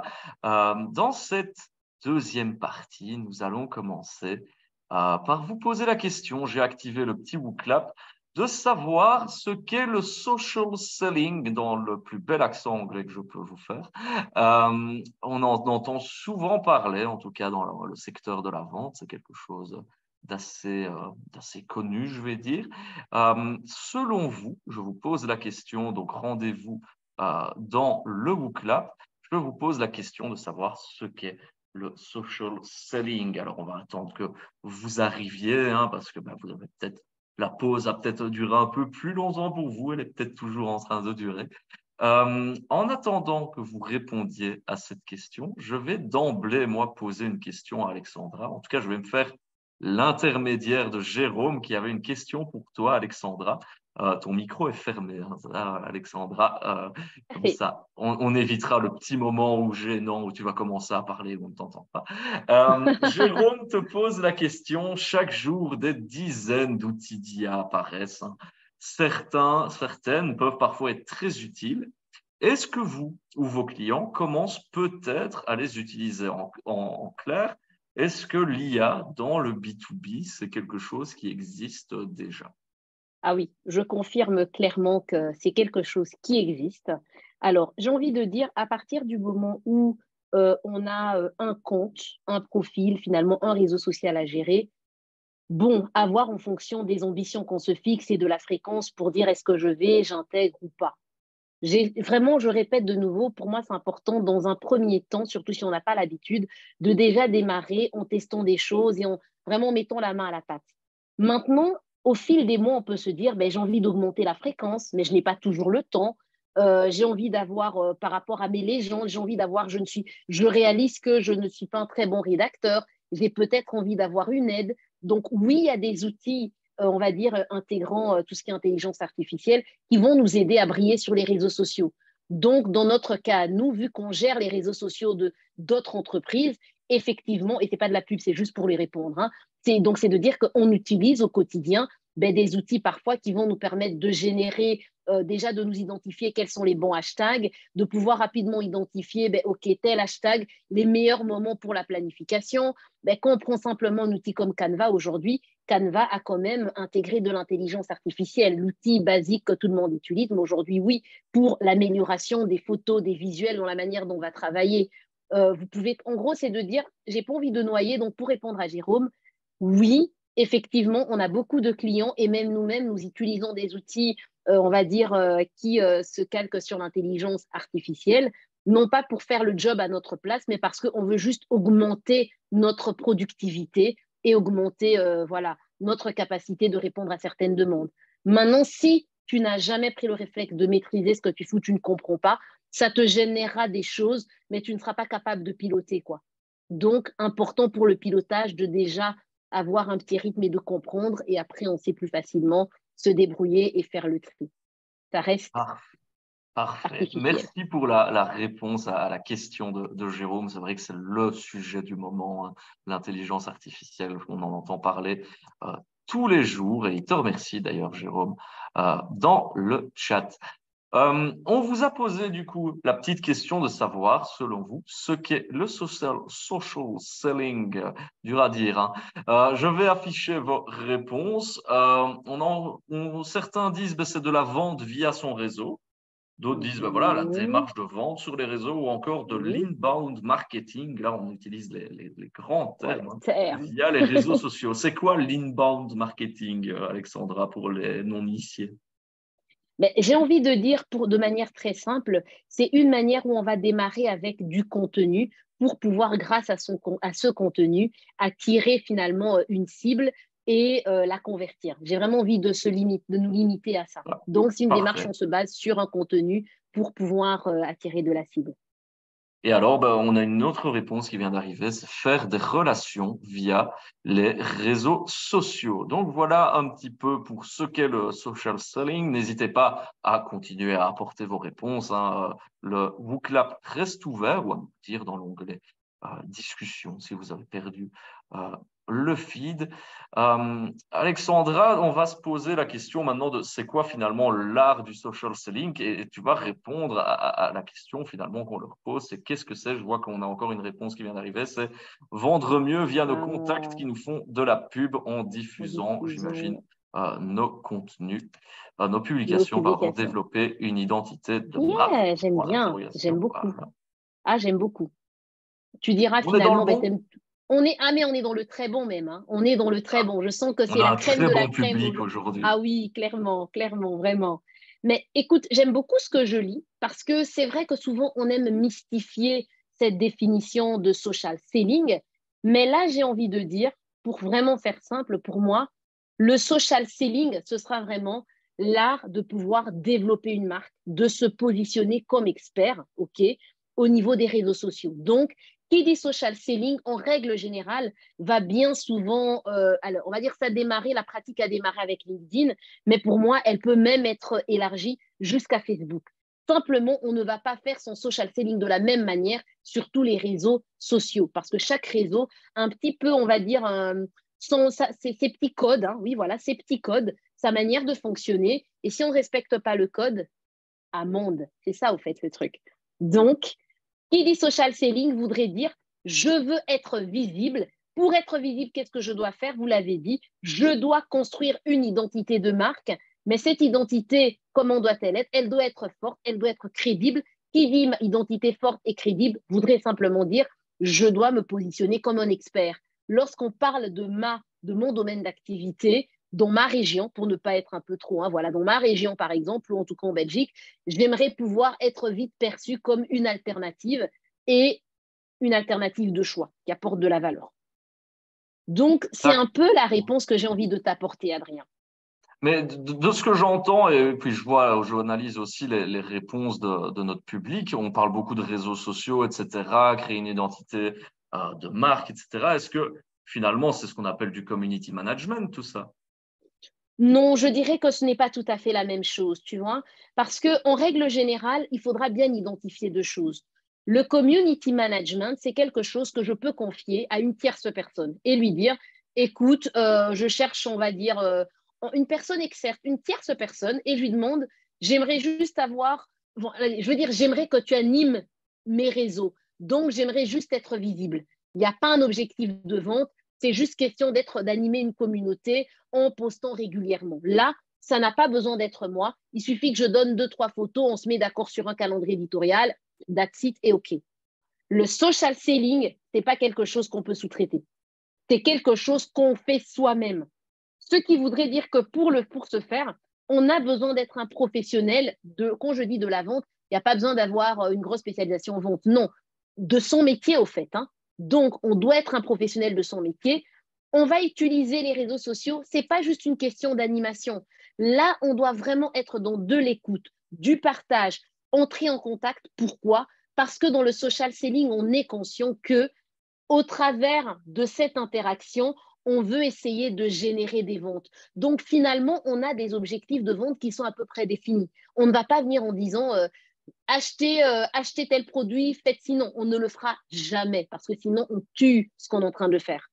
Par contre, de manière détournée, on va suffisamment apporter du contenu, hein, vous l'avez dit, suffisamment apporter du contenu, suffisamment, on va dire, conseiller, suffisamment en tout cas apporter de la valeur que pour se positionner comme un expert dans le domaine et finalement être contacté pour dire, tiens, nous avons tel ou tel, on aimerait bien. Dans le social selling, dans cette interaction, j'en parlais tout à l'heure dans les bonnes pratiques, ça consistera justement à ne pas être isolé. Je dois rejoindre mes confrères, je dois interagir avec eux, je peux, peut-être pas repartager leurs posts, mais je peux en tout cas interagir, liker. Pourquoi? Parce que c'est de finalement montrer que là où il y a les grands, là où il y a ceux qui sont dans l'action, j'ai mon mot à dire, j'ai quelque chose à rajouter, j'ai finalement une pierre à porter à l'édifice. Je sais que je m'emballe quand je parle de ces sujets-là. Donc, on voit que tu aimes bien, c'est un sujet qui te passionne, mais c'est bien de travailler avec des gens passionnés. Je suis certain que tu transmets ta passion à notre audience. Je vois Roxane qui nous dit finalement, social selling égale storytelling aussi, hein, un petit peu. J'adore, c'est ça. Tu racontes une histoire. Mais ce n'est pas une histoire en mode blabla, bullshit, non te concernant toi. Tu racontes une histoire et dans cette histoire, on le verra tout à l'heure, tu dois, peut-être, oui, est-ce que j'en parle? Je ne sais pas, mais oralement même, je pourrais le clarifier. Dans cette histoire, parce que finalement, tu dois avoir une stratégie même de contenu. Dans cette histoire que tu racontes, le gros, ce sera une histoire qui parle à la problématique de ton public cible, aux bénéfices qu'ils recherchent, aux avantages que tu peux leur apporter. Mais ils ont aussi besoin d'avoir ce qui te passionne, ce qui te booste, ce qui te botte professionnellement. Et ils ont besoin également d'avoir une information sur qui tu es, par exemple. En gros, il y aura toute une série de choses. Et oui, effectivement, elle a raison, Roxane, c'est du storytelling, l'art de bien raconter une histoire et pas seulement de faire rêver, mais d'apporter surtout de la valeur aux personnes, leur donner des rendez-vous qui leur donneront envie de revenir sur notre page et d'interagir avec nous. C'est ça, parce que j'allais te poser la question, mais tu y as déjà pas mal répondu, la question du pourquoi est-ce qu'il faut faire du social selling, pourquoi est-ce qu'on ne pourrait pas se contenter de ce community management finalement? Ben, écoute, Adrien, j'ai envie de dire, aujourd'hui plus que jamais, la vente a beaucoup évolué, de toute façon. Mais surtout, notre acheteur a un profil qui s'est un peu plus complexifié. Aujourd'hui, que ce soit en B2C ou en B2B, il n'achète pas seul. Ce qui voudrait dire que quelque part, on n'a pas juste affaire à un acheteur qui est isolé, mais plutôt à un acheteur qui travaille dans un écosystème. Peut-être que lui peut être le décideur, mais il interagit avec des influenceurs. Donc, quelque part, on a intérêt à ne pas juste attaquer une personne, mais à pouvoir se répondre comme une tache d'huile, comme j'aime dire, sur un papier, autour, donc finalement, dans le rayonnement de la personne. Et le social selling, c'est vraiment une manière, on va dire, très subtile, très naturelle, de pouvoir garder le lien. Parce qu'il s'agit de ça. Avant, on était en mode cold call, on y va, prospection, on appelle. Mais aujourd'hui, le monde a évolué. Donc, aujourd'hui, les décideurs ignorent finalement ces sollicitations à froid. Remarque, on en a discuté quand on parlait de Sales Navigator. On voyait des messages. Non, les gens n'ont plus besoin de ça. Enfin, non, ils sont harcelés, ça les saoule, quoi. Eux ont besoin de vous retrouver dans l'algorithme, de voir que, tiens, vous êtes intéressant, finalement, limite de faire le choix de s'abonner à vos pages pour avoir de l'information sur vous. Tu voulais réagir, je pense, avant que je ne dise quelque chose.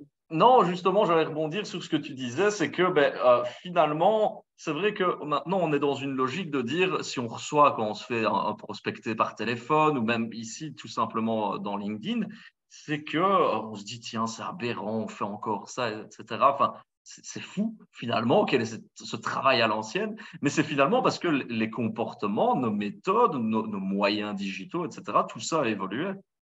Oui, exactement.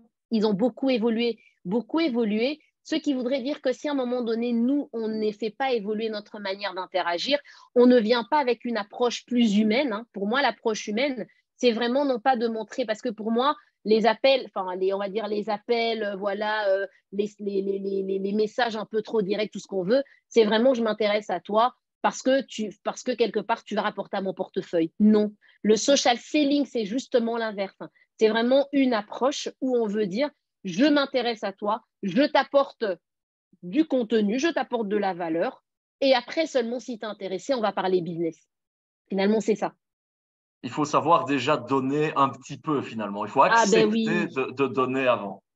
Ah, mais moi, la loi du donner et du recevoir, je suis vraiment une grande adepte et j'aime à dire finalement, tout ce qui reste en se disant, oui, mais qu'est-ce que je donne si je dis tout et la concurrence, arrêtons, on n'invente plus le fil à couper le beurre, ok, l'eau chaude est déjà existante, il n'y a plus de très très grosses nouveautés. C'est vrai qu'on a finalement des ADN qui nous sont propres, mais qui dit ADN, un ADN n'est pas duplicable quelque part. Donc, n'hésitez pas à donner en bonne intelligence, sans trop tout dévoiler, mais suffisamment de matière. Faites-les déguster de manière à leur donner envie de revenir pour finalement qu'ils consomment le lourd, quoi. Finalement, donnez-leur l'apéro s'il faut. Il n'y a pas de problème, offrez l'apéro, parce que vous savez qu'après, il y a vraiment le plat de consistance qui attend, quoi, et qui sera du lourd. Belle comparaison. Et pour rebondir sur notre menu du soir, deuxième slide de ce webinaire, Jérôme qui nous vient avec une question toujours aussi pertinente et poussée. Est-ce qu'il y a une différence entre social seller, pour le coup, Et social media manager, voire stratège digital. Enfin, c'est vrai qu'il y a beaucoup de noms de postes comme ça. Ouais. Est-ce qu'il y a une différence? Mais moi, j'ai envie de dire, social media manager, c'est un peu comme community manager. On est vraiment dans ça. On gère des comptes, des pages réseaux sociaux, mais on n'est pas dans la dimension. Au fait, j'ai envie de dire, le social selling, c'est pas une page d'entreprise qu'il a fait vivre. C'est des individus qui font du social selling. Donc finalement, c'est vous, c'est votre image, c'est votre personne qui font ce social selling-là. Par contre, du social media management, vous pouvez la sous-traiter et demander à quelqu'un d'autre de le faire. Donc, ce n'est pas forcément, vous pouvez le faire, ce n'est pas un problème, mais ce n'est pas forcément lié à votre identité propre, à votre personne. Je vous donne par exemple notre cas. Nous, on a une page institutionnelle où il y a toute une série de posts qui se font, c'est animé. La responsable com, ben elle s'occupe de faire du social media management, du community management. Et ça se passe très bien. On valide ensemble son calendrier éditorial. On voit, maintenant, je valide même plus parce que voilà, on définit la stratégie digitale justement, sur quoi on veut communiquer, qu'est-ce qui a du sens, et je la laisse faire. Par contre, le social selling, je le fais avec ma page à moi propre. Et dans ma page à moi propre, avec mon compte, qu'est-ce que je fais? Il y a un contenu où j'apporte de la valeur. Il y a finalement un repartage de ce qu'on fait sur les pages institutionnelles de la boîte. Donc, vraiment, grosse distinction. Hein. Vraiment, c'est une distinction qui est importante. Ce n'est pas les mêmes métiers. Personne ne fera le social selling à votre place. C'est vraiment le Roxane porteur vient de quand même compléter que finalement, les métiers du web, ils se superposent de plus en plus. Les marketeurs deviennent de vrais couteaux suisses, comme toi. Ah ben oui. Mais c'est vrai qu'effectivement, aujourd'hui, on dissèque tellement, on perfectionne tellement et on est obligé aujourd'hui, effectivement, de pouvoir avoir quand même une vue un peu plus 360, un peu plus large, pour ne pas vite être dépassé et rester aussi intéressant pour ses clients et même pour soi-même. On ne peut pas juste se dire, je ne fais que non. Effectivement, il y a beaucoup d'overlap, beaucoup de chevauchements dans les différents médias, enfin, différents Alors, métiers du web. on l'a dit, les comportements, ils ont évolué. Est-ce qu'on sait voir quels sont ces nouveaux comportements? Quels sont les traits finalement de ces nouveaux comportements sur lesquels on doit s'attarder? Ben, écoute, oui, j'ai envie de dire qu'il y a plusieurs évolutions. Vous avez compris, j'aime bien 3, le trio gagnant, hein, toujours 3, voilà. Donc, je ne vais pas vous noyer. Et donc, Adrien, je propose de voir finalement 3 évolutions assez, pour moi, pertinentes ou du moins parlantes par rapport au comportement de nos consommateurs. Tout d'abord, aujourd'hui, plus que jamais, eh ben, notre client cible, notre prospect, il est digital. On n'achète donc plus comme avant. Autant avant, quand je parle d'avant, c'était avant Covid, on a vraiment senti un avant et après. Autant avant, il y avait des appréhensions, tout le monde n'était pas toujours connecté, qu'aujourd'hui, ça devient incontournable. Ce qui voudrait dire quelque part que notre client a besoin de nous voir en ligne. Limite, ça le rassure. Si aujourd'hui, il vous recherche, enfin, du moins lorsqu'il cherche, on va dire déjà, s'il vous cherche, il ne vous trouve pas, c'est mort. C'est mort, c'est compliqué. OK?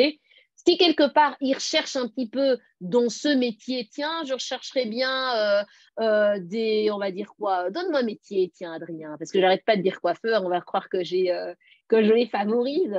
Allez, des bouchers. Mais voilà, je cherche un boucher sur Braine-l'Alleud, par exemple. Mais s'il cherche, il ne vous trouve pas, ben, c'est très compliqué parce que là, il est en train de préparer son achat.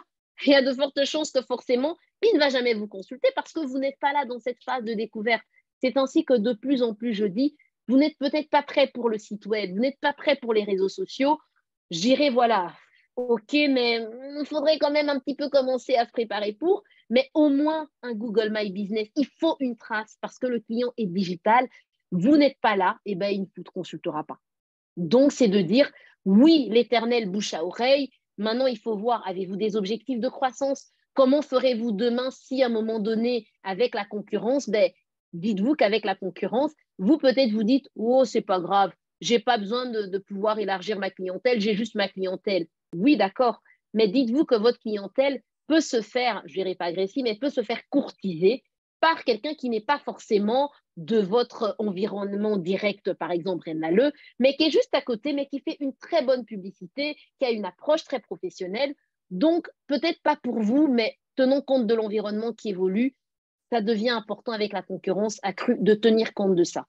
Et puis, comme on l'a dit tout à l'heure, remettez-vous aussi à la place du client, de vous, qu'est-ce qui vous impacte, voilà, comment est-ce que vous procédez lorsque vous cherchez un achat ou un service. Voilà. Exactement.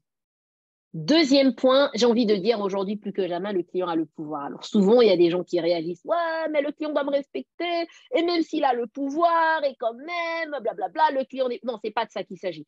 Ça voudrait juste dire que autant hier, on pouvait se permettre, non, on pouvait s'offrir le luxe de rencontrer le client à souhait, d'avoir facilement des rendez-vous, mais je vous dis, surtout en B2B, ça devient de plus en plus compliqué. Hein.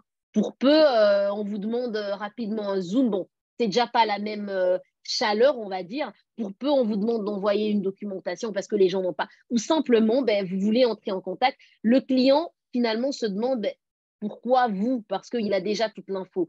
Donc, j'ai envie de dire, ouais, c'est ça. voilà, c'est ça. Qu'est-ce qu'on me veut?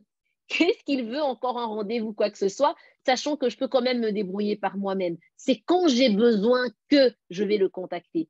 Ce qui voudrait dire quoi quelque part, c'est que aujourd'hui, arriver à contacter, comme j'ai dit, c'est compliqué. Par contre, je l'ai dit tout à l'heure, aujourd'hui, on va plutôt se battre pour garder le lien, juste ne pas tomber dans l'oubli.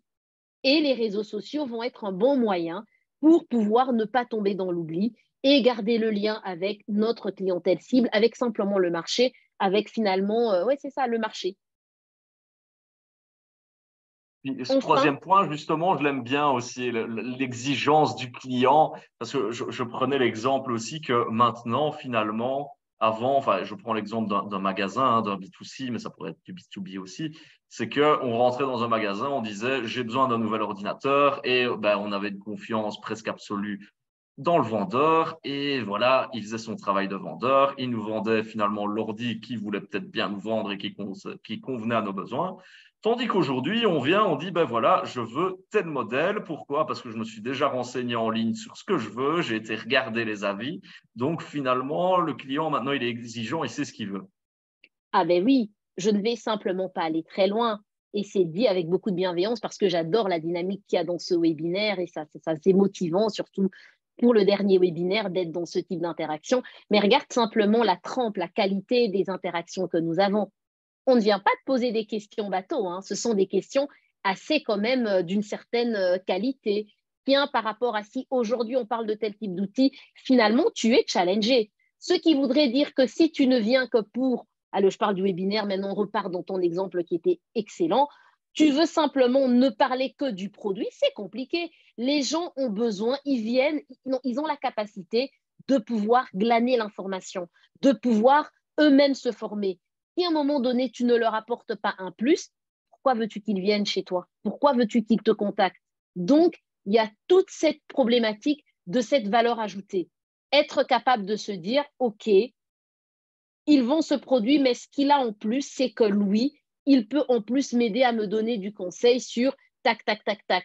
À lui, ce qui est bien, c'est qu'il n'est pas que bouché. En plus de ça, tu vois que régulièrement, il a quand même toute une série de recettes qu'il propose qui te permettent de pouvoir. À lui, il est bien parce que c'est pas que bouché. Tu vois qu'à côté de ça, il a toute une série, on va dire, de vins qu'il propose qui peuvent être très bien assortis. En plus, ce sont des vins, j'en sais rien, espagnols, peu importe. En gros, quelle est votre valeur ajoutée? On n'est plus dans le domaine de la simple commodité où le client a besoin de retrouver ce qu'il peut trouver ailleurs. Donc, ce qui voudrait dire quelque part qu'avec le social selling, c'est l'occasion de pouvoir être une vitrine de cette valeur ajoutée, de montrer réellement ce qu'on peut faire de différent et ainsi attirer le client, le fidéliser quelque part. D'abord avec du contenu, puis ensuite il passera à l'action. Je l'espère en tout cas pour vous. Alors, tu as dit tout à l'heure et tu as bien insisté sur ce point, que le social selling, on ne peut pas le déléguer, il faut y passer soi-même, c'est son travail, c'est nous qui savons comment ça doit fonctionner. OK, mais tout à l'heure, on parlait justement des réseaux sociaux sur lesquels se concentrer, Facebook, LinkedIn, etc. Qu'est-ce que toi, tu préconiserais? Est-ce que je dois essayer de faire du social selling un peu partout? Ou est-ce que je dois me concentrer finalement sur un réseau en particulier, celui qui convient le mieux à mon entreprise? Écoute, j'ai envie de dire, je vais d'abord me poser un premier point. Si toi, tu as envie d'avoir uniquement une présence, c'est-à-dire tu as envie qu'on sache que tu existes. Donc, on parlera de communication corporate. Là, à ce moment-là, je dirais page vitrine, réseaux sociaux. Tu peux l'avoir autant d'endroits, autant de plateformes que tu es. Tu planifies. Ça ne demande pas trop d'énergie. Limite, tu as un outil style Buffer, tu fais tes planifications. Hop, voilà, tranquille, le tour est joué. Par contre, quand on parle de social selling, rappelez-vous, on en a parlé. Ça demande un contenu, mais pertinent. Ça demande de la valeur. Donc, rappelez-vous ce que j'ai dit tout à l'heure. J'aime autant mieux qu'on puisse être bien présent dans un réseau, mais bien sérieusement, que de vouloir être partout à peu près à la va-vite. Un coup, on poste tous les jours, puis ensuite, on redisparaît. En tout cas, ce dont les gens ont horreur, je fais porte-parole du coup de nos audiences respectives, c'est un peu les montagnes russes. Finalement, les gens ont besoin que vous soyez crédible, de rendez-vous. Tiens, on sait qu'Adrien, en règle générale, il poste plutôt parce qu'Adrien, comme on a dit, c'est quand est-ce qu'il a plus de portée. Donc, finalement, Adrien a stabilisé ses cadences de poste. Donc, on sait que... test d'alchimiste, je sais quand voilà. Piou, piou, piou. Ça a été laborieux, mais j'y suis arrivé. Mais donc, du coup, il a des moments comme ça, on sait que ce sont ses petits rendez-vous, il ne nous dit pas comme ça, mais on connaît un petit peu les petites habitudes d'Adrien, et ça, les gens, ils aiment. Donc, j'ai envie de dire, la présence, elle va varier, oui, mais ne vous hâtez pas à vouloir être partout si vous ne savez pas vous offrir le luxe de pouvoir y être régulier et y être sérieux.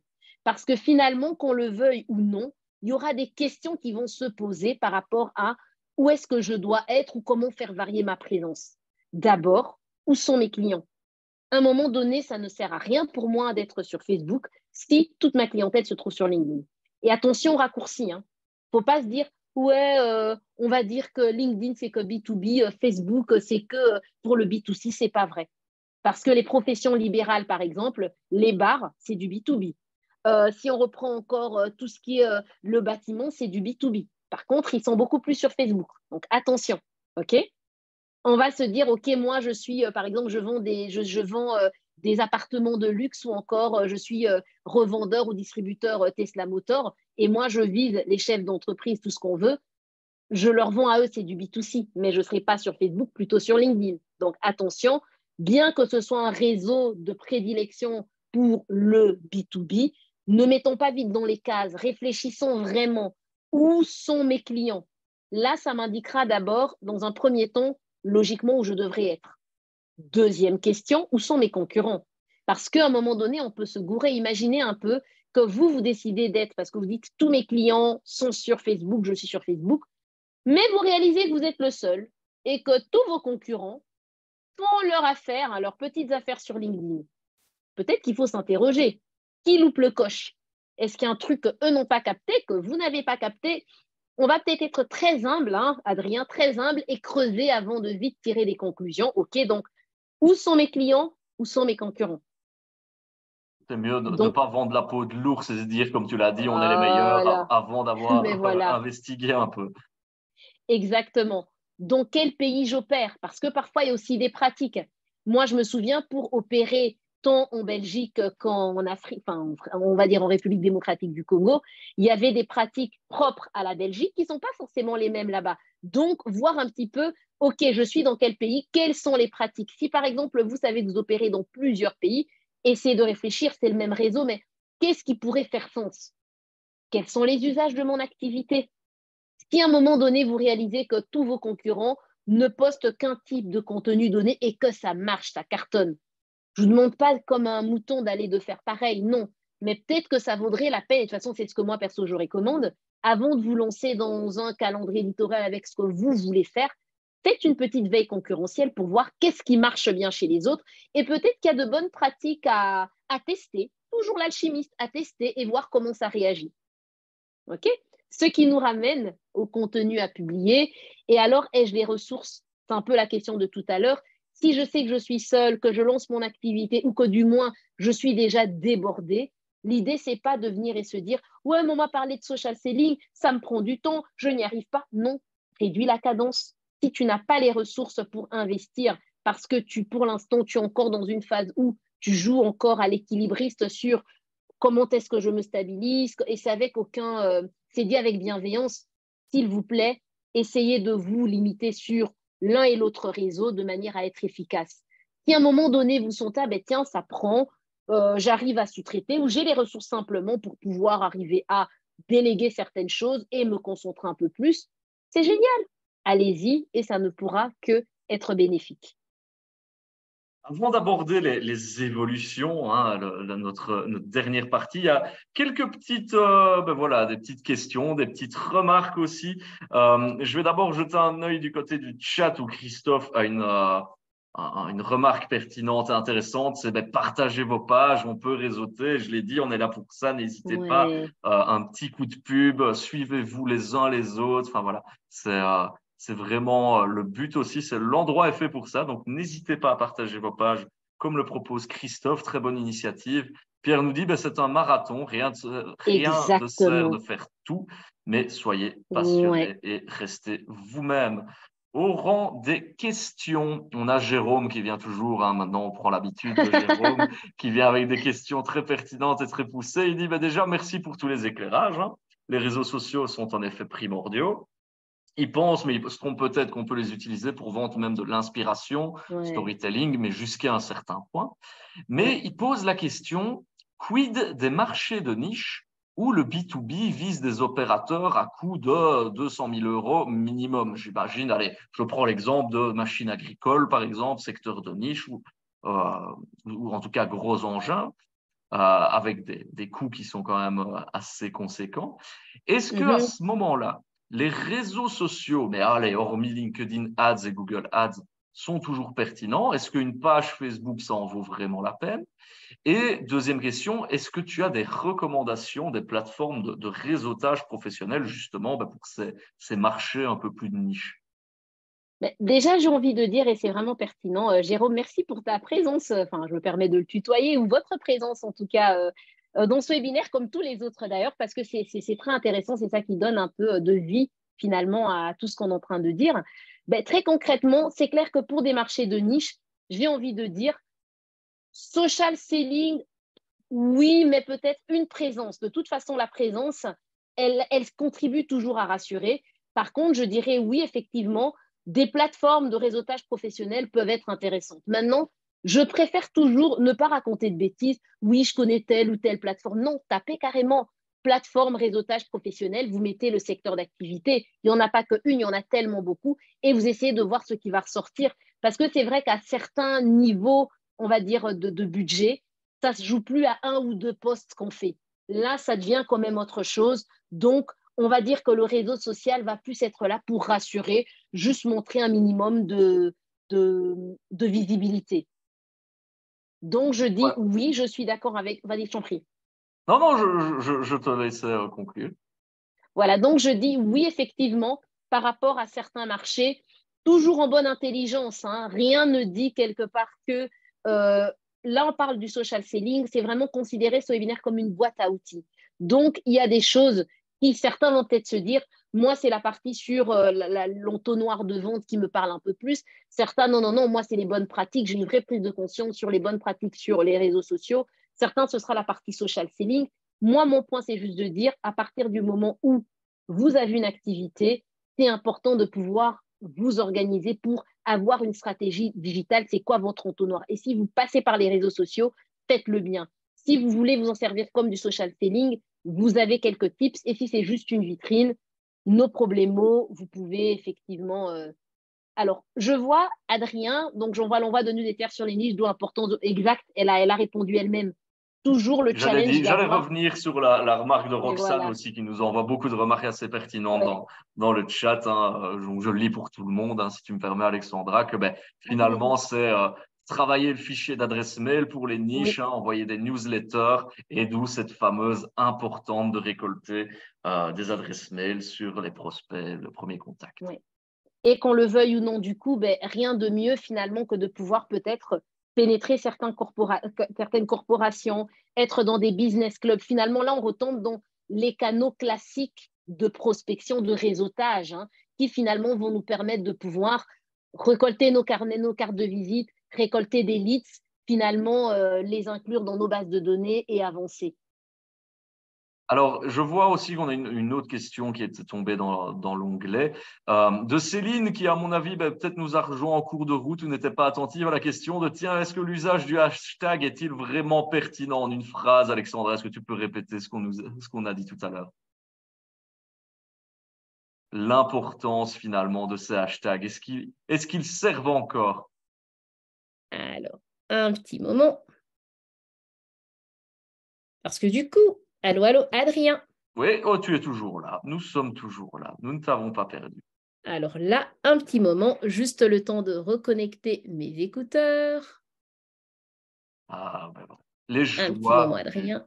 Pas de souci, on patiente. Et je vous invite à faire justement, c'était Christophe qui nous avait proposé cette initiative de partager vos pages. Alors, Dans le chat, je vois qu'il y en a quelqu'un qui nous dit justement, un photographe me serait bien utile. Diane qui nous dit hydrofolie.be. un petit moment. Et alors, on a Juste un petit moment. Ouais, pas de souci, Alexandra, on t'attend. Moi,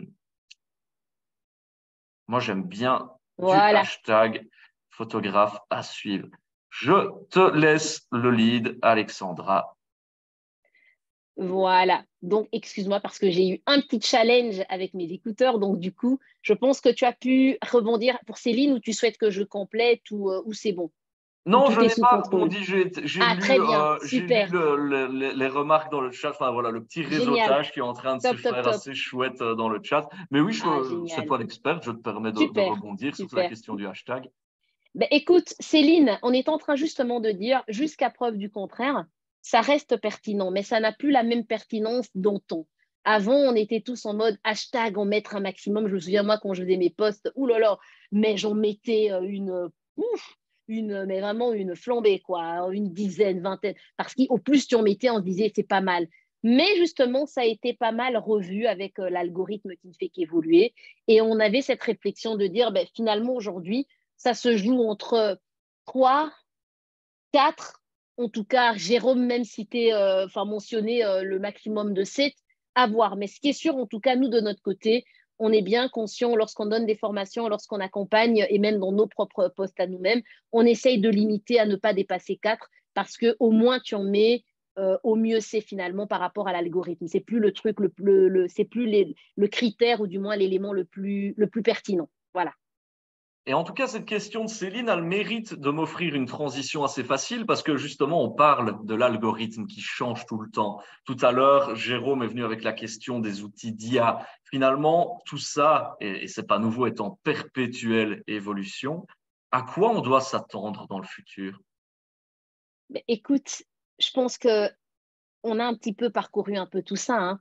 On voit très bien que l'intelligence artificielle, Jérôme l'a souligné tout à l'heure, intègre finalement les réseaux sociaux, notre manière de pouvoir communiquer, de les gérer, oui, c'est ça, de les gérer, de générer des contenus, de pouvoir simplement les planifier. Finalement, notre gestion des réseaux sociaux, l'automatisation qu'on peut en faire, finalement, ça nous offre un peu plus de confort. Donc aujourd'hui, ce qui est sûr, arriver à se dire je ne fais que de l'organique, ça pourra avoir ses limites et ça a déjà ses limites. Lorsque j'en parle, c'est uniquement pour vous encourager à maîtriser au fait, on va dire la bête, pour après atteindre un rythme de croisière et gagner en performance. Aujourd'hui ou demain, on va dire, c'est que de plus en plus, on ira vers de la personnalisation avancée. Donc, ce qui voudrait dire qu'il ne s'agira pas que ce soit, et là je vais au-delà du réseau social, de juste être dans du je balance un emailing comme ça, c'est général, c'est standard, voilà, hop, j'envoie un email comme on le fait avec Sales Navigator, c'est bon, non. Les gens ont besoin de ce contact, de cette dimension d'humanité, parce qu'on est suffisamment que digital que pour vouloir être dans de la personnalisation avancée. Qu'est-ce que j'entends par là? Autant aujourd'hui, vous voyez, avec le saut que nous a aidé à faire le Covid ou la Covid, peu importe, on se comprend, en tout cas la pandémie, d'accord? On comprend vite qu'aujourd'hui, on a retrouvé, on veut bien de l'outil digital, mais on comprend l'essentiel et la pertinence de maintenir l'humain au centre. Donc, c'est de dire que votre personnalisation, le fait déjà de personnaliser la relation avec l'autre, va de plus en plus gagner, on va dire, en intérêt dans notre interaction au quotidien. Ce qui nous amène à cette expérience client améliorée, Qui dit expérience client améliorée, ça va être à tous les niveaux. Arriver à proposer un contenu percutant, un contenu intelligent, un contenu qui est intéressant. Finalement, une valeur qui ne va pas juste être au niveau du contenu, mais même de la manière dont on déploie les choses. Et alors, finalement, si je dois résumer tout ce que je dis en un mot, c'est quelque part, oui, on fait de la vente en B2B en ligne, mais l'humain reste essentiel, donc on doit continuer à le mettre en avant. D'où justement cette question de storytelling dont parlait Roxane, dont on a eu à rebondir. C'est finalement raconter une histoire. Quelle histoire voulez-vous raconter? Et c'est cette histoire qui fera la différence et qui mettra en avant votre plus-value et j'espère vous générera pas mal de ventes en ligne. C'était Adrien. le mot de la fin. Merci pour cette belle conclusion sur l'avenir, finalement, de quoi demain sera fait. C'est jamais difficile, enfin, c'est jamais facile, pardon, de savoir de quoi demain sera fait, mais voilà, tu nous as donné un élément de réponse. Je t'invite à passer le slide suivant pour remettre le petit QR code parce que on a une petite tradition dans ces webinaires, c'est de finalement on s'évalue, on aime bien avoir un petit bulletin de fin de webinaire pour savoir si celui-ci vous a plu, s'il a répondu à vos questions. Je vais partager mon écran.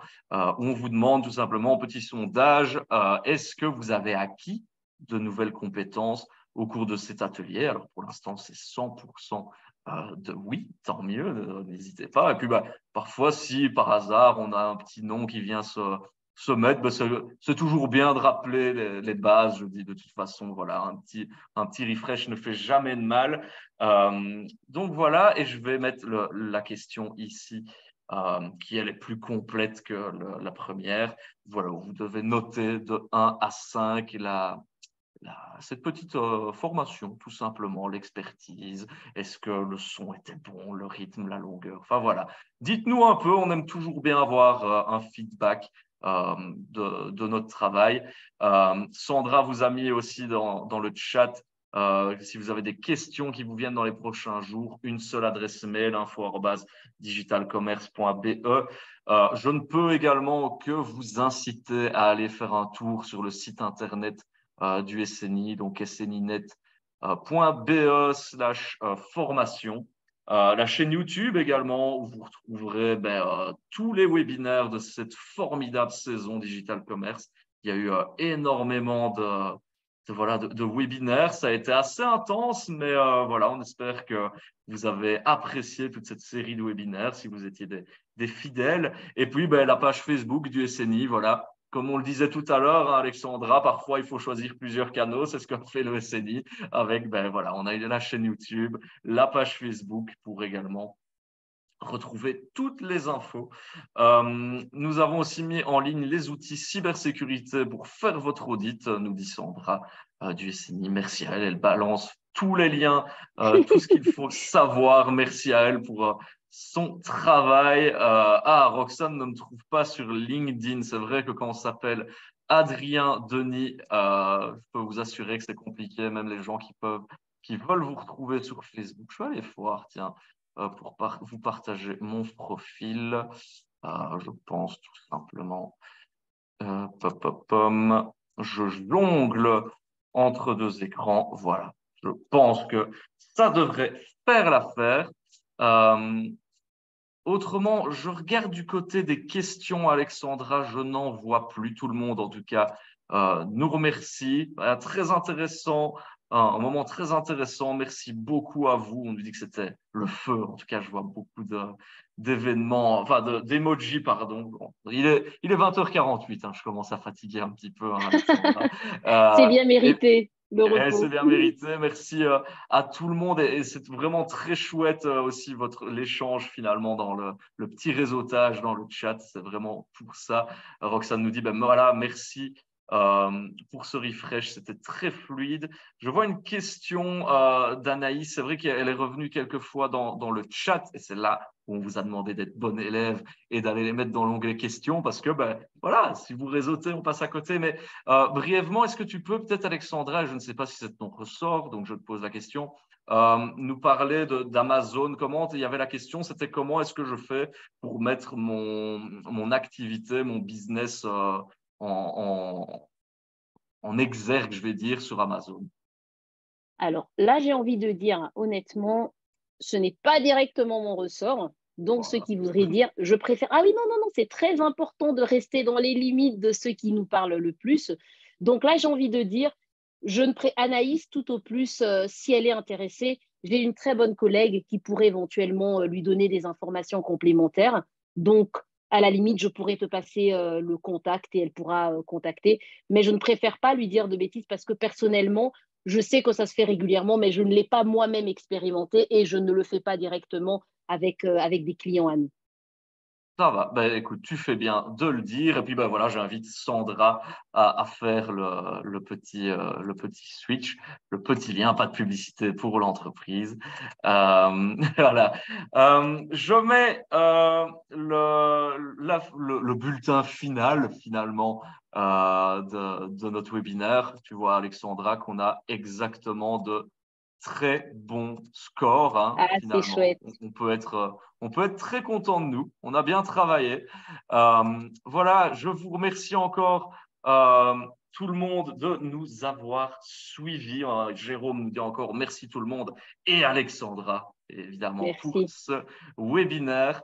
Voilà, n'hésitez pas à nous rejoindre, on espère bientôt dans d'autres webinaires. En attendant, d'ici là, passez un super été, reposez-vous. Parce que voilà, on en a besoin. On a vu qu'il y en avait certains qui allaient partir dans les Vosges, à Punta Cana, en Égypte, etc. D'autres qui Yeah. vont rester dans leur jardin. Voilà, dans tous les cas, profitez-en pour faire ce que vous aimez, vous reposer. Et voilà, que demander de plus finalement? Exactement. Parfait. Allez, Alexandra, encore un grand merci pour ta spontanéité, ta bonne humeur. C'était vraiment un grand plaisir de faire ce webinaire avec toi. Je pense que tu as communiqué tout cela et finalement ton envie de faire du social selling et de la vente en B2B à nos spectateurs. Mais merci à toi, Adrien. C'était vraiment un plaisir de pouvoir partager ce plateau avec toi. Et c'était juste excellent et top, top, top comme expérience. Merci au Et SNI. à refaire, du coup, à une prochaine fois. Bonne soirée à toutes et à tous. Et voilà, à bientôt. À bientôt. Au revoir.